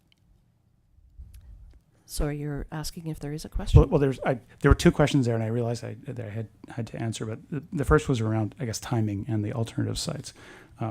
Maybe I'll just put out the other answer there, which was Councillor Anderson had asked about whether ARIF could look at also being part of community housing fund grant application. Potentially, but the question, one of the first steps that is in the council motion would be to put out a request for expressions of interest, because one of the things we would have to line up is that nonprofit community housing partner to make the application to BC Housing with. And so that the criteria for that expression of interest would really be, okay, who is going to be matching what we know are the type of criteria that typically BC Housing looks for in these grant applications, because there have been intakes in the past. So that those would be the sort of criteria you're looking for, is who and we know from the CHF grant applications in the past, some of that does look at what is your what with the nonprofit, what's the structure and experience and really the history and in developing and operating affordable housing. So that would be open to hopefully many nonprofit housing providers would be interested and would provide proposals, and then we could bring those to council as part of the process. Would those proposals be tied necessarily to a site, or can we proceed with engaging those services without actually tying it to the land? Because if we feel like we could get 50 units on either site, we could go forward with the recommendation, because we need to do that anyway, no matter where we do this, and then work on feasibility for the two sites and see which one pencils out the best. Through the mayor, I'd suggest that if the desire is to look at multiple sites and to prepare and get to a shovel-ready project, that is going to be a challenge just with the time that's available. I'd say that before really committing to that approach, there probably should be a hard look at capacity to do that with all the other things that are on our plate. And as I said, that really a analysis of alternative sites and other lands within the district is not something that's really been contemplated. I believe it's in the strategic priorities of council, but it's earmarked for 2028 for potential land acquisition for other affordable housing purposes. Wouldn't it make more sense if Arif is or Monado is shovel ready right now, and then we're not asking for the 6 million or 3 million from the district. In fact, I think if they did it, they're actually adding a DCC to the district for affordable housing, or a DCC for 2.5 million. So we'd actually be gaining money. I'm just trying to think what the best use of our money is here. So if you said, if BC Housing is weighing it based on the experience and background of who has a nonprofit authority or housing commission, then we don't have one either, but they have one ready to go at this, like now. So wouldn't they be just as, or if not more eligible, because they're shovel ready now without having to build this steep slope road? I think they're two completely different projects, Councillor Anderson. But how so? I think they could do the deep subsidy within their affordable housing as well. Mr. Craig? Through the mayor, there's two pieces there. One is shovel ready, and there's work to be done, I think, on the 221 Monado site to complete the OCP amendment, the rezoning, the subdivision of the land. So that is one piece.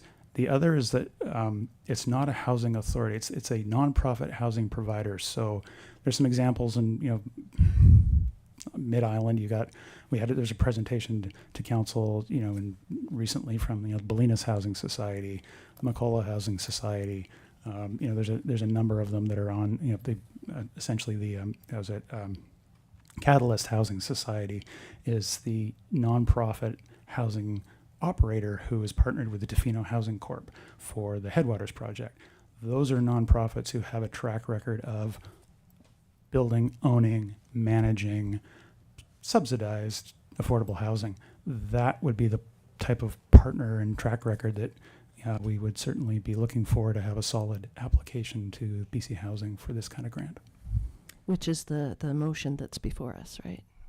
Correct. To put that out for sort of essentially expressions of interest from those providers, hopefully get proposals and have serious conversations, and then select a partner to build out the grant application, because it's not just the physical, here's the building, here's the site, but also all the details of the operator.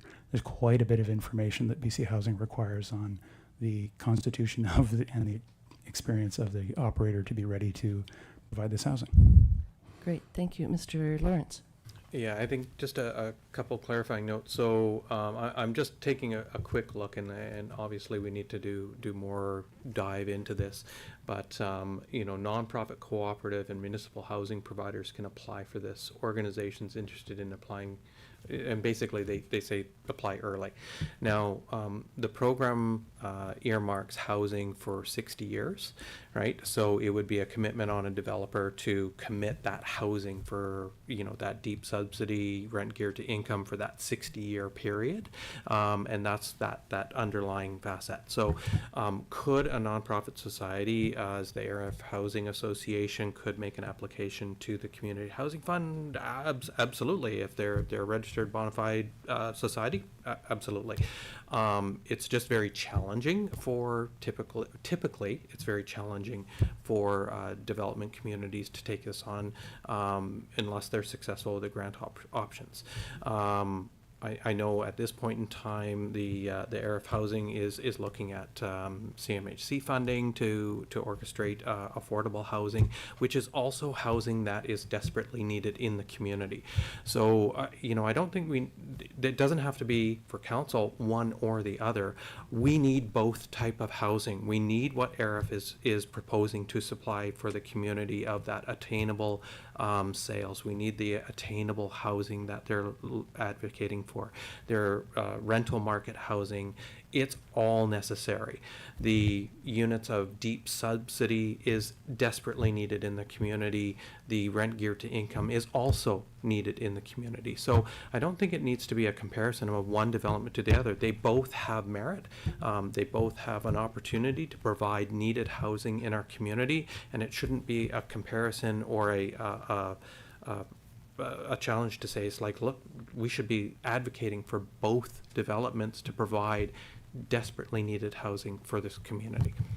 If you could put your hand up, please. Thank you.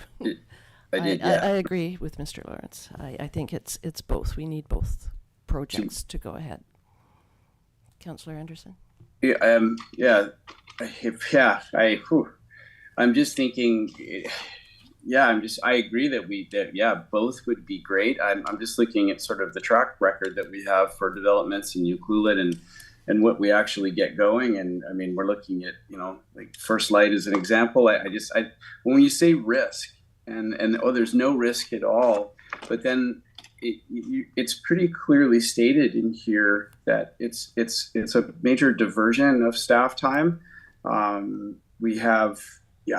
So I think to myself, I'm just trying to get my head around the idea that we haven't had anything in like almost a decade getting through here. And now we're looking at, we gave a unanimous, like with council and mayor, priority to affordable housing, which was a bit of a miracle, I thought. Like we're finally going to actually get people in these homes. And now the longer that this diversion or this delay with the other project, and I agree, like if we could do both at the same time, but I think it's clear from staff that this would be a clear and present diversion. And to me, it's like, Councillor Matthews said at the last meeting, one in the hand versus two in the bush. I'm worried that we're getting distracted with the new shiny thing on the side when we have a much larger affordable project that could put people in and could adopt some of the 10 units of deep subsidy. We could roll that into it. To me, it seems like that's worth looking into because it doesn't really cost us anything to do that. And when, to me, that makes more sense to do it that way. I think my worry is if we go down this road, we end up making the other project not affordable. And if we don't get the grant for the water tower project, we end up with basically nothing, because now we've diverted this time that could have gone into the Monado project, which is going to raise those prices. That's just how that's going to work. You're going to extend that time out. And I mean, I don't know, planning was pretty clear that they probably wouldn't be able to dedicate that time if they were doing this second project. I mean, we have 4 planners in the district of Ucluelet. Tofino has 1 right now. I don't know why it's so hard to get these through the door, but I'm trepidatious. I feel cautious because I feel like we've got this one ready to go, and with our track record, it's like I'm just scared we're not going to get that done and get people in those homes within the 1 to 2 years that we could. Those are just my feelings and thoughts. I don't think the planning department said that they would divert all their attention to this one project. It's that has not been said. Am I correct, Mr. Grant? Or Mr. Yeah, Lawrence? so, we are taking a look at the capacity within the department, and there were some things that would be deferred for a period of time. The development applications that are on the table are not one of them. They will continue on as a priority. So we will ensure that the development applications that we're seeing now are continue to move forward. I just want to speak to the about developments in the community and what's in control of the municipality and what is not in control of the municipality. So we've been very successful at rezoning, doing the work for laying the foundation for all of the various developments. The First Light development it has its zoning. It is ready to go. The developer is actively working on pursuing that affordable housing project. And he is working with his engineers to get that work done, and we hope to see it. It'll go to our engineering department for review and our consultants for review, and it'll move forward. The other developments that we have, like if we take a look across the street at lot 16, it's zoned. It's now outside of the municipality's control. You're waiting on the developer to move forward and take action. With respect to this proposed development, it would be in the hands of the municipalities, right? So if council makes this as a priority and we put an application forward, and if we're successful on the application, the whole development is the municipality working with the province and BC Housing to advance this project. We are not reliant on markets. We're not reliant on outside forces. It's a provincial partnership with the municipality to advance affordable housing. So it's in our control, right?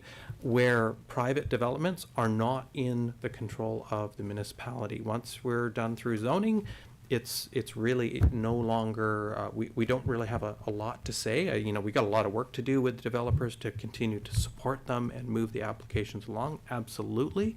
But if there's a choice to say, no, we're not doing it anymore, there's no ability for the municipality to say, no, we still want you to build.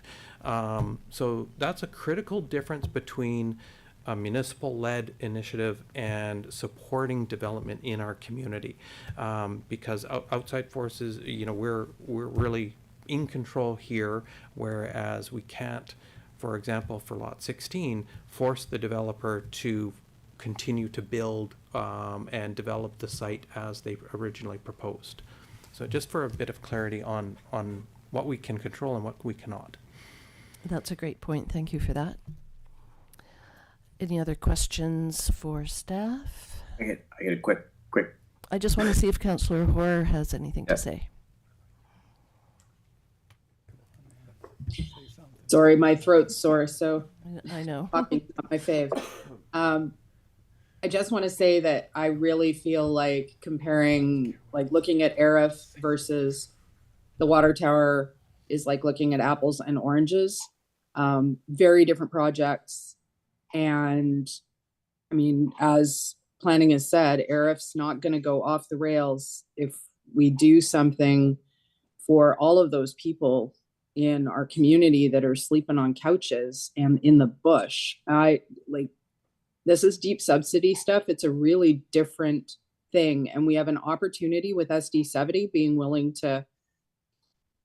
to service that site and to do the land swap. And I think it behooves us to support the members of our community who can't make every meeting and sit here and listen to us debate, because they're working desperately trying to make ends meet. And so I really feel we have the opportunity with the CHF fund and we should take it.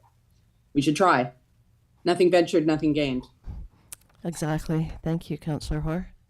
Councillor Mafty, anything from you? I think there are a number of different issues, and the waters are getting muddy because we're talking about a few different things. it's a complicated issue, so I think that's understandable. I've made a few notes here. I don't want to parrot. I don't think we should look to private developers to address these needs and wait for them to build stuff. If we've got people in the community that, you know, need deep subsidy housing, we should take the lead to provide that rather than expecting a private developer to step up. The time to deal with those people is after we put out a call, we have a EOI process, then we find a partner. It seems to me that there's a rush here. I don't think the water tower lot is the best lot to do this. I'm deeply concerned about some of the costs, and at the end of the day, I find myself asking, okay, what's the need and what's the rush? And the need is for housing. And if we move ahead with the water tower lot, it seems to me that we're going to get proportionally less housing out of that lot than we could get it elsewhere. Having said that, I do appreciate that that's an option that's on the table right now, whereas the timing of this particular grant might not make it compatible with, you know, Tugwell or the dog park or whatever.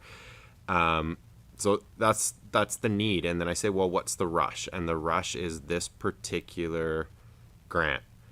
I don't want to overlook that, but I don't think that this is going to be our last chance to apply for grants to support this type of housing. So I think the ideal scenario would be to wait, to figure out what piece of property, what piece of land we have in our community that's going to be the likeliest to put us in a position to provide the greatest number of subsidized units at the lowest per unit cost of development, and focus our energies there. And in the meantime, let our staff focus on ARIF, on other projects that are already in the works. I understand what Councillor Hoare is saying. I understand the arguments in favor of this housing, and it's easy for me to say, well, let's just sit and wait until everything's perfect. I can appreciate that there's an argument to be made moving forward. Some of my concerns about where the money's coming from have been satisfied. So I would personally recommend that we don't pursue this particular grant at this particular time, and we shift our priorities to figuring out what we can do to select a better, more suitable piece of land, and then revisit that. And if that takes an extra 6 months, if that takes an extra 8 months, if that takes an extra 18 months, it's not even clear to me that that time is wasted, because that's extra time that would be involved in clearing and preparing this other site. So I don't even see it as losing time. It's just using our time more wisely to make a more fiscally responsible decision that's ultimately going to provide more of the housing that we're looking for. That's my personal feeling. If there's enough support to move forward with the proposal as it sits, I'd be hesitant to vote against it, but I'm not convinced that this is necessarily the best path forward at this time, if the objective is to provide enough deep units of like deep subsidy housing. And that's why I asked at the last meeting, and that's why I asked today, what are we talking about? How many units do we need? And if we need, 10 minimum, but probably double that, if not more, like we already know what we're talking about here. And I don't think it's going to meet the full need. And I think if we wait a little bit, we might be in a much better position to actually meet our current need. Well, I disagree. I think this is the best option we've seen in a very long time. And there is grant money available. We've got partners that want to partner with us.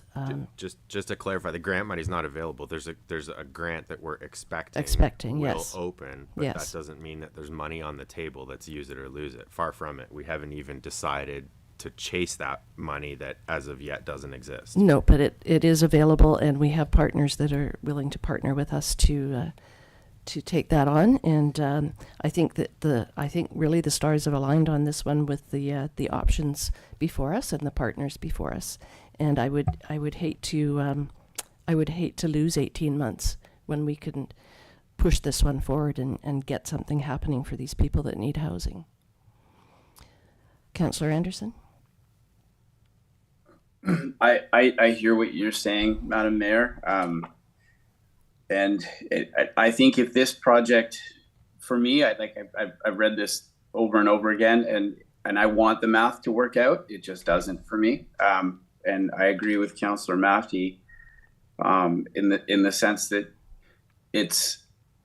the stakes are quite high here. And I know it's sounding like I have bias for Minato in this case, and I really don't. If this penciled out, I would be wholeheartedly into this.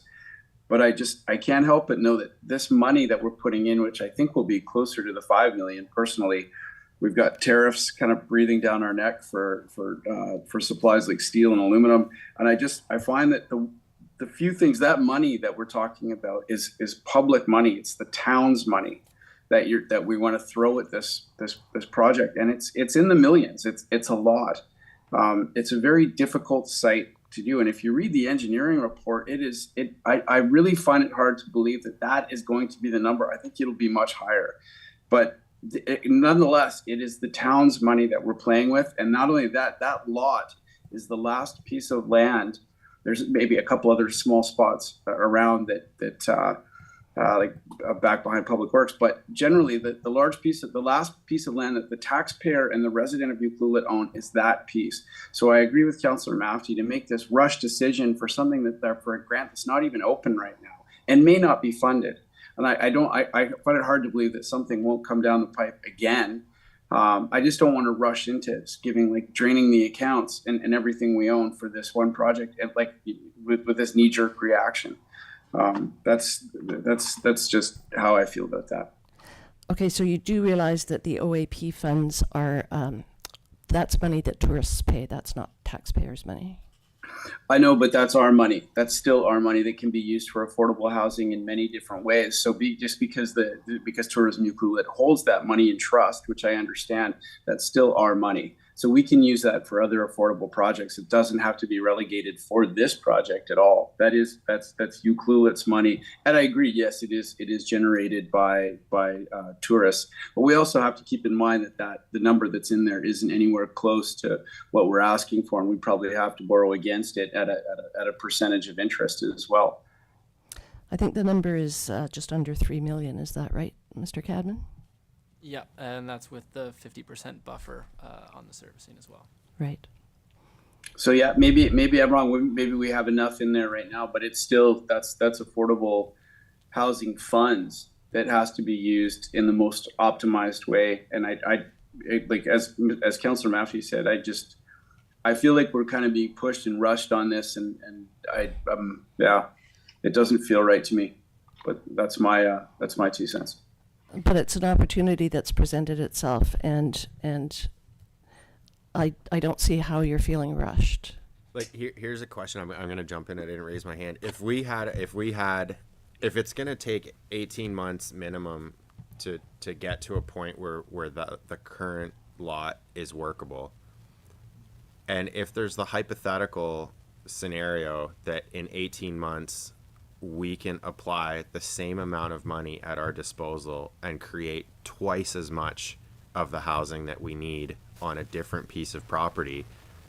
If I understand that, like, we're making predictions, but 18 months in the future, which choice would you have rather made is the question that I'm asking myself. And I can't get over the fact that because I want this housing, because I appreciate how important it is, I'd be hard pressed 18 months in the future to say, no, we did the right thing to rush to build half of what we need when we could have used the same amount of money to build twice as much.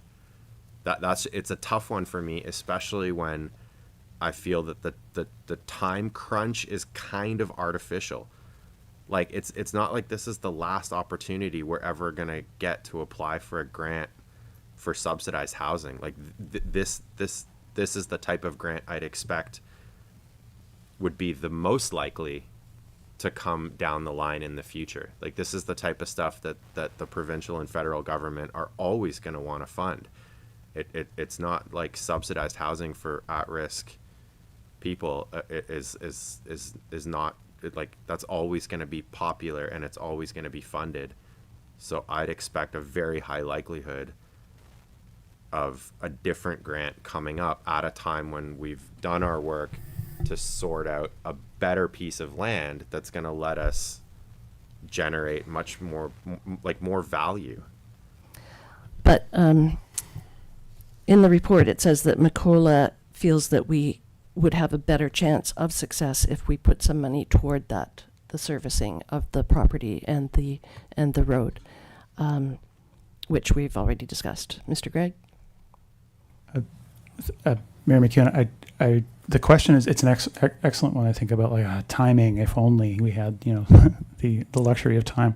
I'd suggest, I believe Katie Fabris from Macola Development Services is on the line on the call, and she had some comments last time about the grant, because they work with grant applications with CMHC and BC Housing all the time. And I think if it may be helpful, if she could share a little perspective on the CHF grant, what they're hearing of sort of timing of when that's going to be available, and that potential of, do we think there's going to be another intake? That may be helpful. Just offer that. I'll look to Miss Owen to see if Katie's on the line. Katie, you have been promoted. You should be able to speak. Hi, everyone. Hello. I think I caught most of the question, but during the promotion, I might have missed a little bit of it. But I understand Bruce is looking for just a little context on the CHF program and what that application process looks like. Yes. So the Community Housing Fund this will be the last round of the Community Housing Fund, based on the Building BC program that the province moved forward. This program started in 2018, and the units awarded in the round that will come out this spring will be the last ones. This program is deeply subsidized by the province in both grant dollars and ongoing subsidy to ensure that rents remain low. Other programs like CMHC do provide affordability, but not nearly to this extent. This is probably one of the most deeply affordable independent housing funding calls that exists. Great, that's good information. Thank you. Mr. Lawrence? Yeah, I just wanted to talk about a little bit about timing and the there's two aspects of it. It's the actual delivery of the units and the timing to construct the road up there, up to the Water Tower Hill and all that aspect of it. So what we're talking about in timing with respect to the Water Tower lot specifically is we need to do a land swap with the school district. We need to rezone, and then we need to put in the application. So if the application is successful, then the road construction and that will move forward. There's design work, there is work that needs to be done, but we will know whether or not we're successful on the grant application before we undertake any of that work. So if the grant comes out this spring and we have an application, it's reviewed, we won't be undertaking any of the work until that application is either is successful or not. When we're talking about other lots within the community, and I understand the concerns about being rushed in this, and it is a rush because it's coming out, as far as we know, in June, is we would have to do a lot of work just to even consider moving, say, Tugwell Field out of a out of the park zone, and we would have a very difficult time. Good night. We would need to have the zoning in place to make the application, as I understand it. So that's just not possible within the time range that we're looking at when we anticipate this grant to come out. So absolutely, there's pressures here. As we understand it, and as Katie has indicated, everything that we've heard is that this is the last opportunity. When the next one, it could be many years out. It could be in the next throne speech too. We just don't know. But the indicators that we have so far is this program isn't going to be revived for the next year or 2 or 5, as far as we know. But that could change. We just don't know. Can I just ask Katie the same question, not because I'm looking for a different answer, but just because why not get a second opinion? What's your feeling, based on your professional expertise in this space, that if this is the last funding opportunity for this particular grant, what would you say is the likelihood that something comparable or similar will replace it in the next 24 months? That's a hard question. I don't know if I have an answer to that. I don't think there will be a program like this one in the near future. It is where I'm thinking. I've advised most groups that I am working with that this is probably the last chance for a program that hits these levels of affordability at this level. So like 100% of these units are hitting that affordable and attainable. Thank you. That's useful. Thank you. And there's a commitment, I believe, for 60 years. Is that right? With the Yes. with the non, and that includes maintenance on the units as well. Right. Right. Perfect. Thank you. Councillor Anderson? Oh, I just wanted to add, I know I agree, we're getting pushed in there, but I'm not, with all due respect to Makola, you're kind of asking the contractor that's getting the award to do the work if it's worth doing the work. I just wanted to add that in. I mean, it definitely, if someone said, hey, we can install it. They have not been awarded the work. But they would be doing the work, so it obviously behooves them to try and get this going. So I'm just being cautious here. This is the town's money, and I'm trying to do the right thing here. That's it.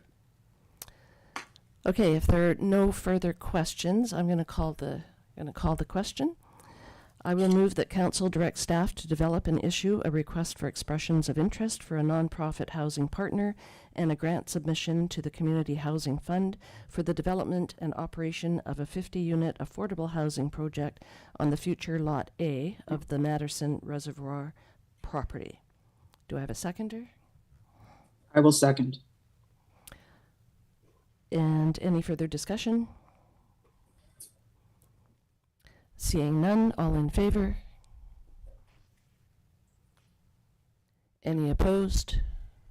One opposed. That carries. Thank you. That was a good discussion.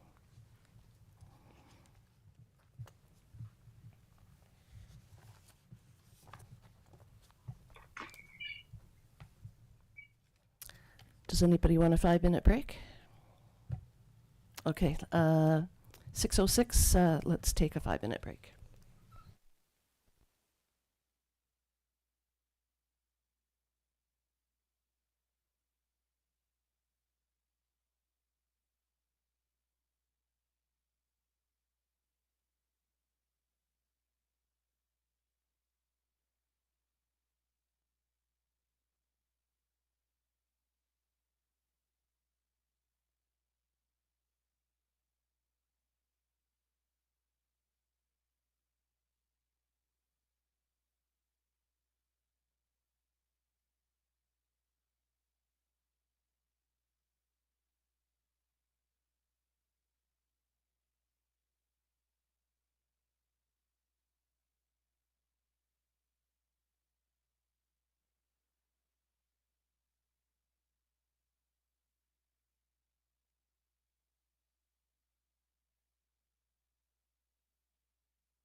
All right, welcome back, everybody. 6:15. We'll get back onto the agenda here. There is one bylaw item on this agenda, item 7.1, 5-year financial plan bylaw.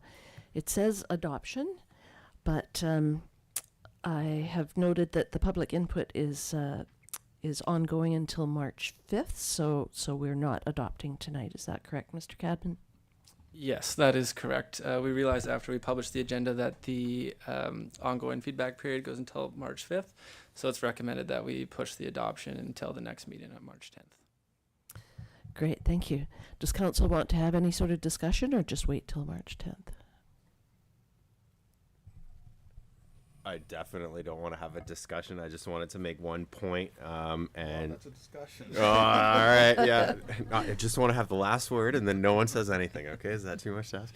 I just wanted to say that I was personally very encouraged by the amount of correspondence that we've gotten and the people that have reached out. And I'm not being facetious, and it's amusing, but also very relevant and valuable to note that we've heard from people who want like hard austerity measures. We've heard from people who want new facilities. We've heard from all different all different positions, and I would just encourage people to take advantage of the time that we've got and write an email, write to us. I know I'm not on the Facebook group, but I know that supposedly that there's actually been some constructive debate on there, and if anyone has a point that they'd like, please like share it with us, because at the end of the day, amongst ourselves, I was just having this discussion today by email with the other councillors. It's like we're looking to the community, and when we hear everything from spend more and this is where we want more money to spend less and this is where we should spend less, the more info we get from people, the better we're all going to be. The better of a position we'll all be in to make a decision that actually reflects the needs of the community as well as the desires of the community. And those are two different things, but this is just me exhorting everyone to please write in and share your constructive thoughts. Thank you. And I think Nancy's actually received a bunch of late items past the cutoff that we can just add to the March 10th agenda. Is that right? Yes, through the mayor, that's correct. And so we'll make sure that that gets on the next agenda. And if anything else comes in as well, we'll make sure it gets on the next agenda. Great. Mr. Cadman, did you want to say anything about the budget? No, I think Councillor Mafty took the wind out of my sails a little bit there. I think I was just going to go and add that, we really appreciate the correspondence when we make the budget initially. It's in a bit of a silo, and then we bring it back out to the community for input. And I think this is, like you said, a very valuable time to get your opinion in, so we can go back and we can adjust our take that into account as we go into the future and adjust our 5-year plan. Who knew pickleball was such a big sport in Ucluelet? So I think, like we saw last year with the skate park, that got taken into account in this year's 5-year financial plan. So I think just getting that word out is very important. So, great. Thank you. All right. We're now moving on. Oh, Councillor Anderson? Yeah, no, I just wanted to add quick. Yeah, I think, it makes sense. I would also I'm just going to echo what Councillor Mafty said. If people in the community can speak up, because I am starting to think that the impacts and the way things are going with the economy, it might be we might want to rethink things a little bit. This might be the wrong time to bring this up. I know Mr. Cadman is there to hear this, but I'd also be interested in looking at I don't know, before the budget gets set in stone, is the possibility, I know that we talked about this before, potentially helping out the food bank a little bit with some Barclay Community Forest money. I think the the food bank has just yesterday, I think, put an official request in to the district for some financial help. So I think that will be coming before council soon, as soon as they provide us with some harder numbers. So we still have a process for potentially putting that into the budget before we do adoption? That's right. Yes. Yeah, excellent. Okay. Okay, we're now moving on to the report section of our agenda. There is one report item, 8.1, Ucluelet Aquarium Society, Public Washrooms Management, to be presented by the Director of Community Services. Ms. Fortune. Thank you. Good afternoon, Mayor and Council. I guess I should say good evening. Before you, you have a recommendation to authorize the Ukiah Aquarium Society to assume the management and the operations of the public washrooms at Ukiah Aquarium Building. This would be subject to the establishment of a facilities agreement, which continues public access. At the November 26th regular council meeting, council received correspondence from Ukiah Aquarium Society regarding the request to take over the management and operations of the public washrooms. The correspondence outlined concerns with control or lack of control of the washrooms and the need to increase capacity. Staff reviewed the benefits and the detriments of the transitioning of the washrooms to the control of the Aquarium Society and were unable to identify any significant reasons why council should not support the request.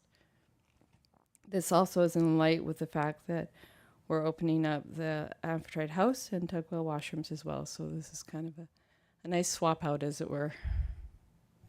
Any questions? Any questions for Ms. Fortune? It's a pretty straightforward report, I think. There is one recommendation if anybody wants to move it.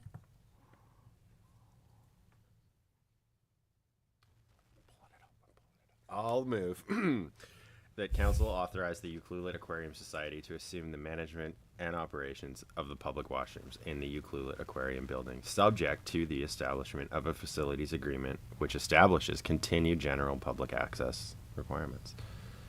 Thank you. Do I have a seconder? I'll second it. Councillor Kennington Hang seconds. on. I'll second that. Councillor Kennington seconds. Any further discussion? All in favor? None opposed? That carries. Thank you. Sorry you had to sit all this time just to get that.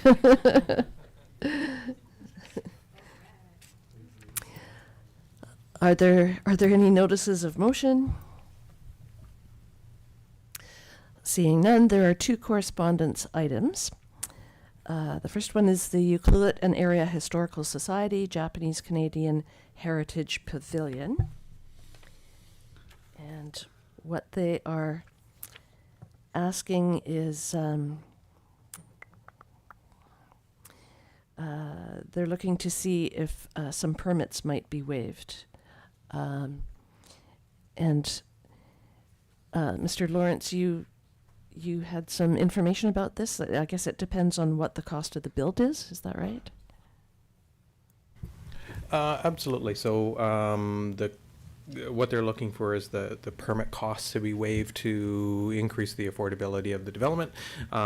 It is $9 per thousand of the cost of the build. So if they have a $400,000 build, it would be, oh geez, I've forgotten the math again. It'd be $3,600. $3,600. Thank you, Mayor. So if it's $300,000, it would be $2,700 waiving of a fee. So if it's not a substantial amount of money, but it does have, a little bit of an impact to our budget. It is permitting fees that we utilize to offset the costs of processing those fees. Right. And so this letter would be their official ask, or do we still need to know what the cost of the build is, so that we know what the financial impact is to us? That would be entirely up to council to determine. If you want more information from them, or if you want us to report back to council as to the total cost to the municipality, we can find out what those costs are for the project and then come back to council to advise you, so you know what you're agreeing to, or council can also just waive the fees.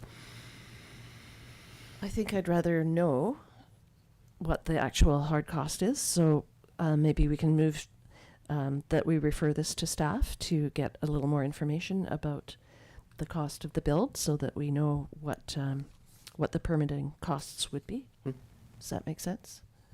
Sure. It's generally not going to be very much money, but No, it probably won't be, but it's just nice to have a sort of a firmer figure. So I'll make that motion if somebody wants to second it. I'll second that. Councillor Kennington seconds. Any further discussion? All in favor? None opposed? That carries. Thank you. The other correspondence is for some signage requests. And they're all good suggestions, actually. Suggesting a 4-way stop at Peninsula and Marine Drive, a caution wildlife in area sign, and a no fish cleaning down at Little Beach parking lot. So again, I would make a motion to send this to staff to get more information and bring a report back to council. If that Is the 4-way stop they're suggesting is at Marine and Peninsula? Is that Modi, or is that within our jurisdiction to decide if that goes through? Mr. Lawrence? That would be ours. Okay. So refer this to staff for recommendations? Sure. So you'll second that? Yeah, I'll second that. Okay, any further discussion? All in favor? Any opposed? That carries. You don't want signs? We voted. Okay. And there is one information item. That's the monthly policing report.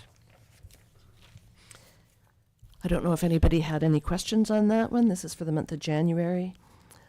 I just noted that there were 5 assaults in January, and if that trend continues, that would make a much larger volume than the previous year total, which was 48 for the whole year. So just our Sergeant Jones isn't here to ask that question, but maybe next time he presents to us, we can ask about that. January was just a very punchy kind of month, I guess.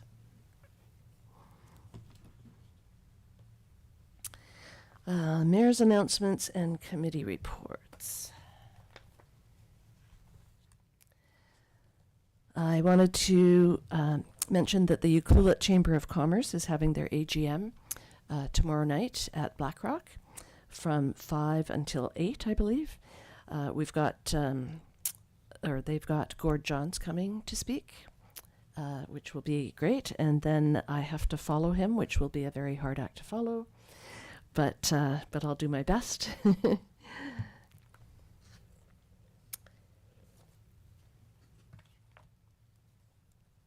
I had another announcement. What was it? Can't remember. Maybe I'll think of it by the end when it's my turn to talk about reports. So, Councillor Anderson, you've been away. I'm guessing no meetings for you.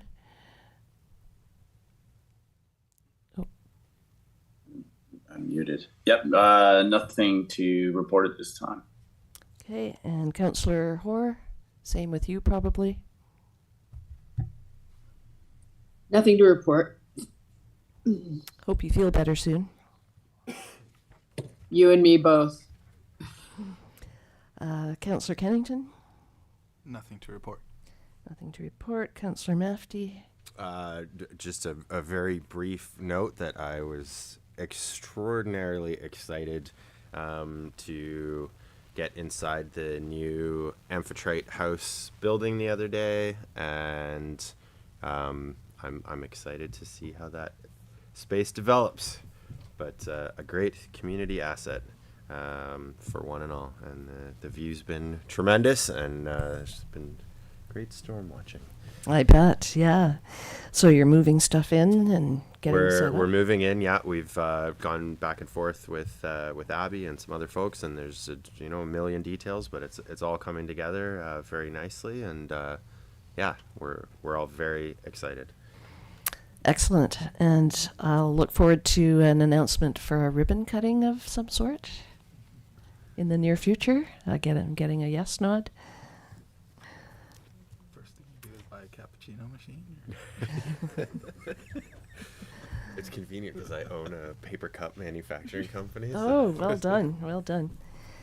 All right, I remembered the second announcement was BC Transit is holding a celebration on Friday morning at 11:15 for some reason at the high school.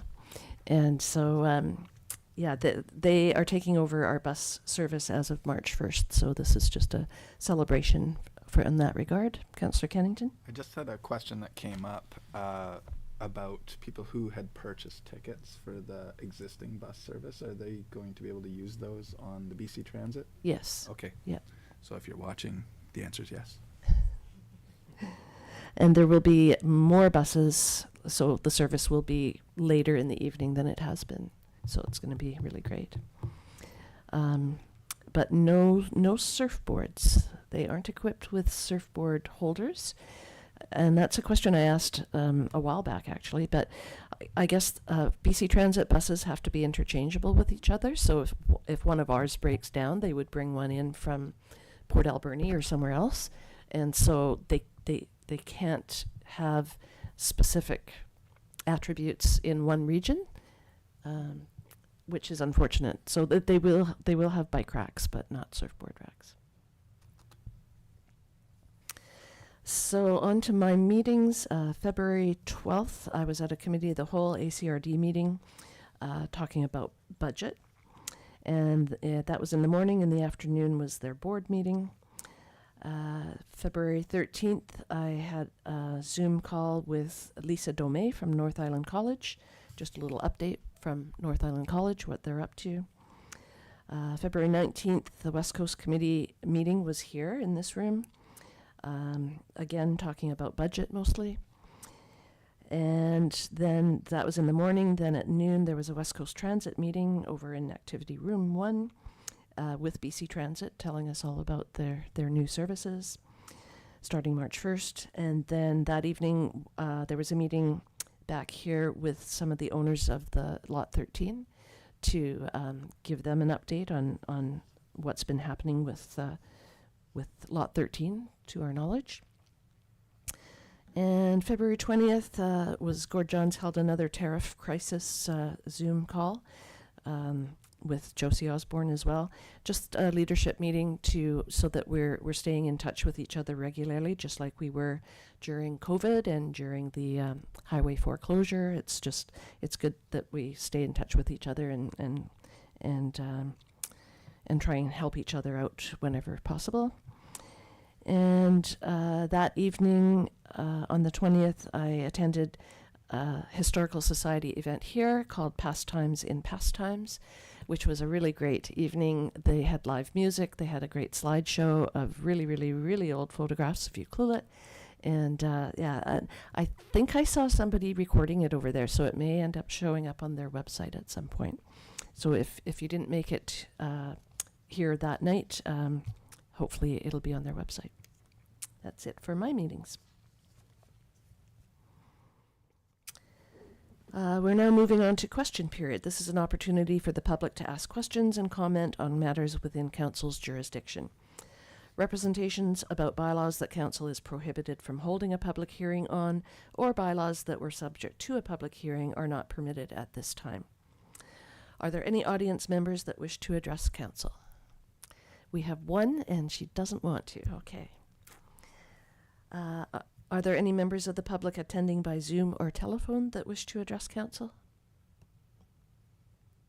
Through the mayor, yes, I have one hand up. It is Matt. I'm going to promote you as panelist so that you can speak.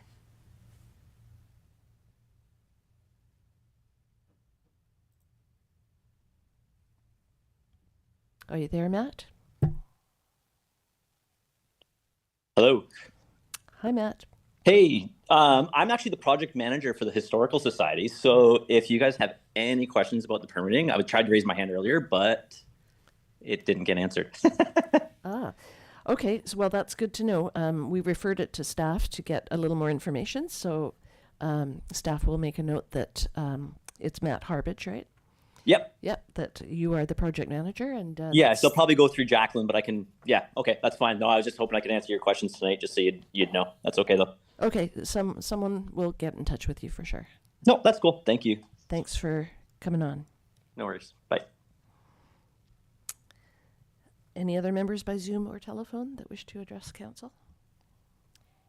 If anyone else on Zoom wishes to address Council, please raise your hand. There are no hands raised at this time. And have we received any emails to communityinput@ucluelet.ca during the meeting? We have received several emails regarding budget as well as the Matterson Reservoir. However, I believe that this can go forward on another correspondence item for the next meeting. Okay, that's great. Thank you. Our next agenda item is a closed session. I move that the February 25th, 2025 regular council meeting be closed to the public pursuant to the following sections of the community charter. 90(1) labor relations or other employee relations. 90(1) negotiations and related discussions respecting the proposed provision of a municipal service that are at their preliminary stages and that, in view of the council, could reasonably be expected to harm the interests of the municipality if they were held in public. And 90(2)(b), the consideration of information received and held in confidence relating to negotiations between the municipality and a provincial government or the federal government or both, or between a provincial government or the federal government or both and a third party. Do I have a seconder? I will second. Councillor Mafti seconds. All in favor? None opposed. That carries. And that was at 6:37.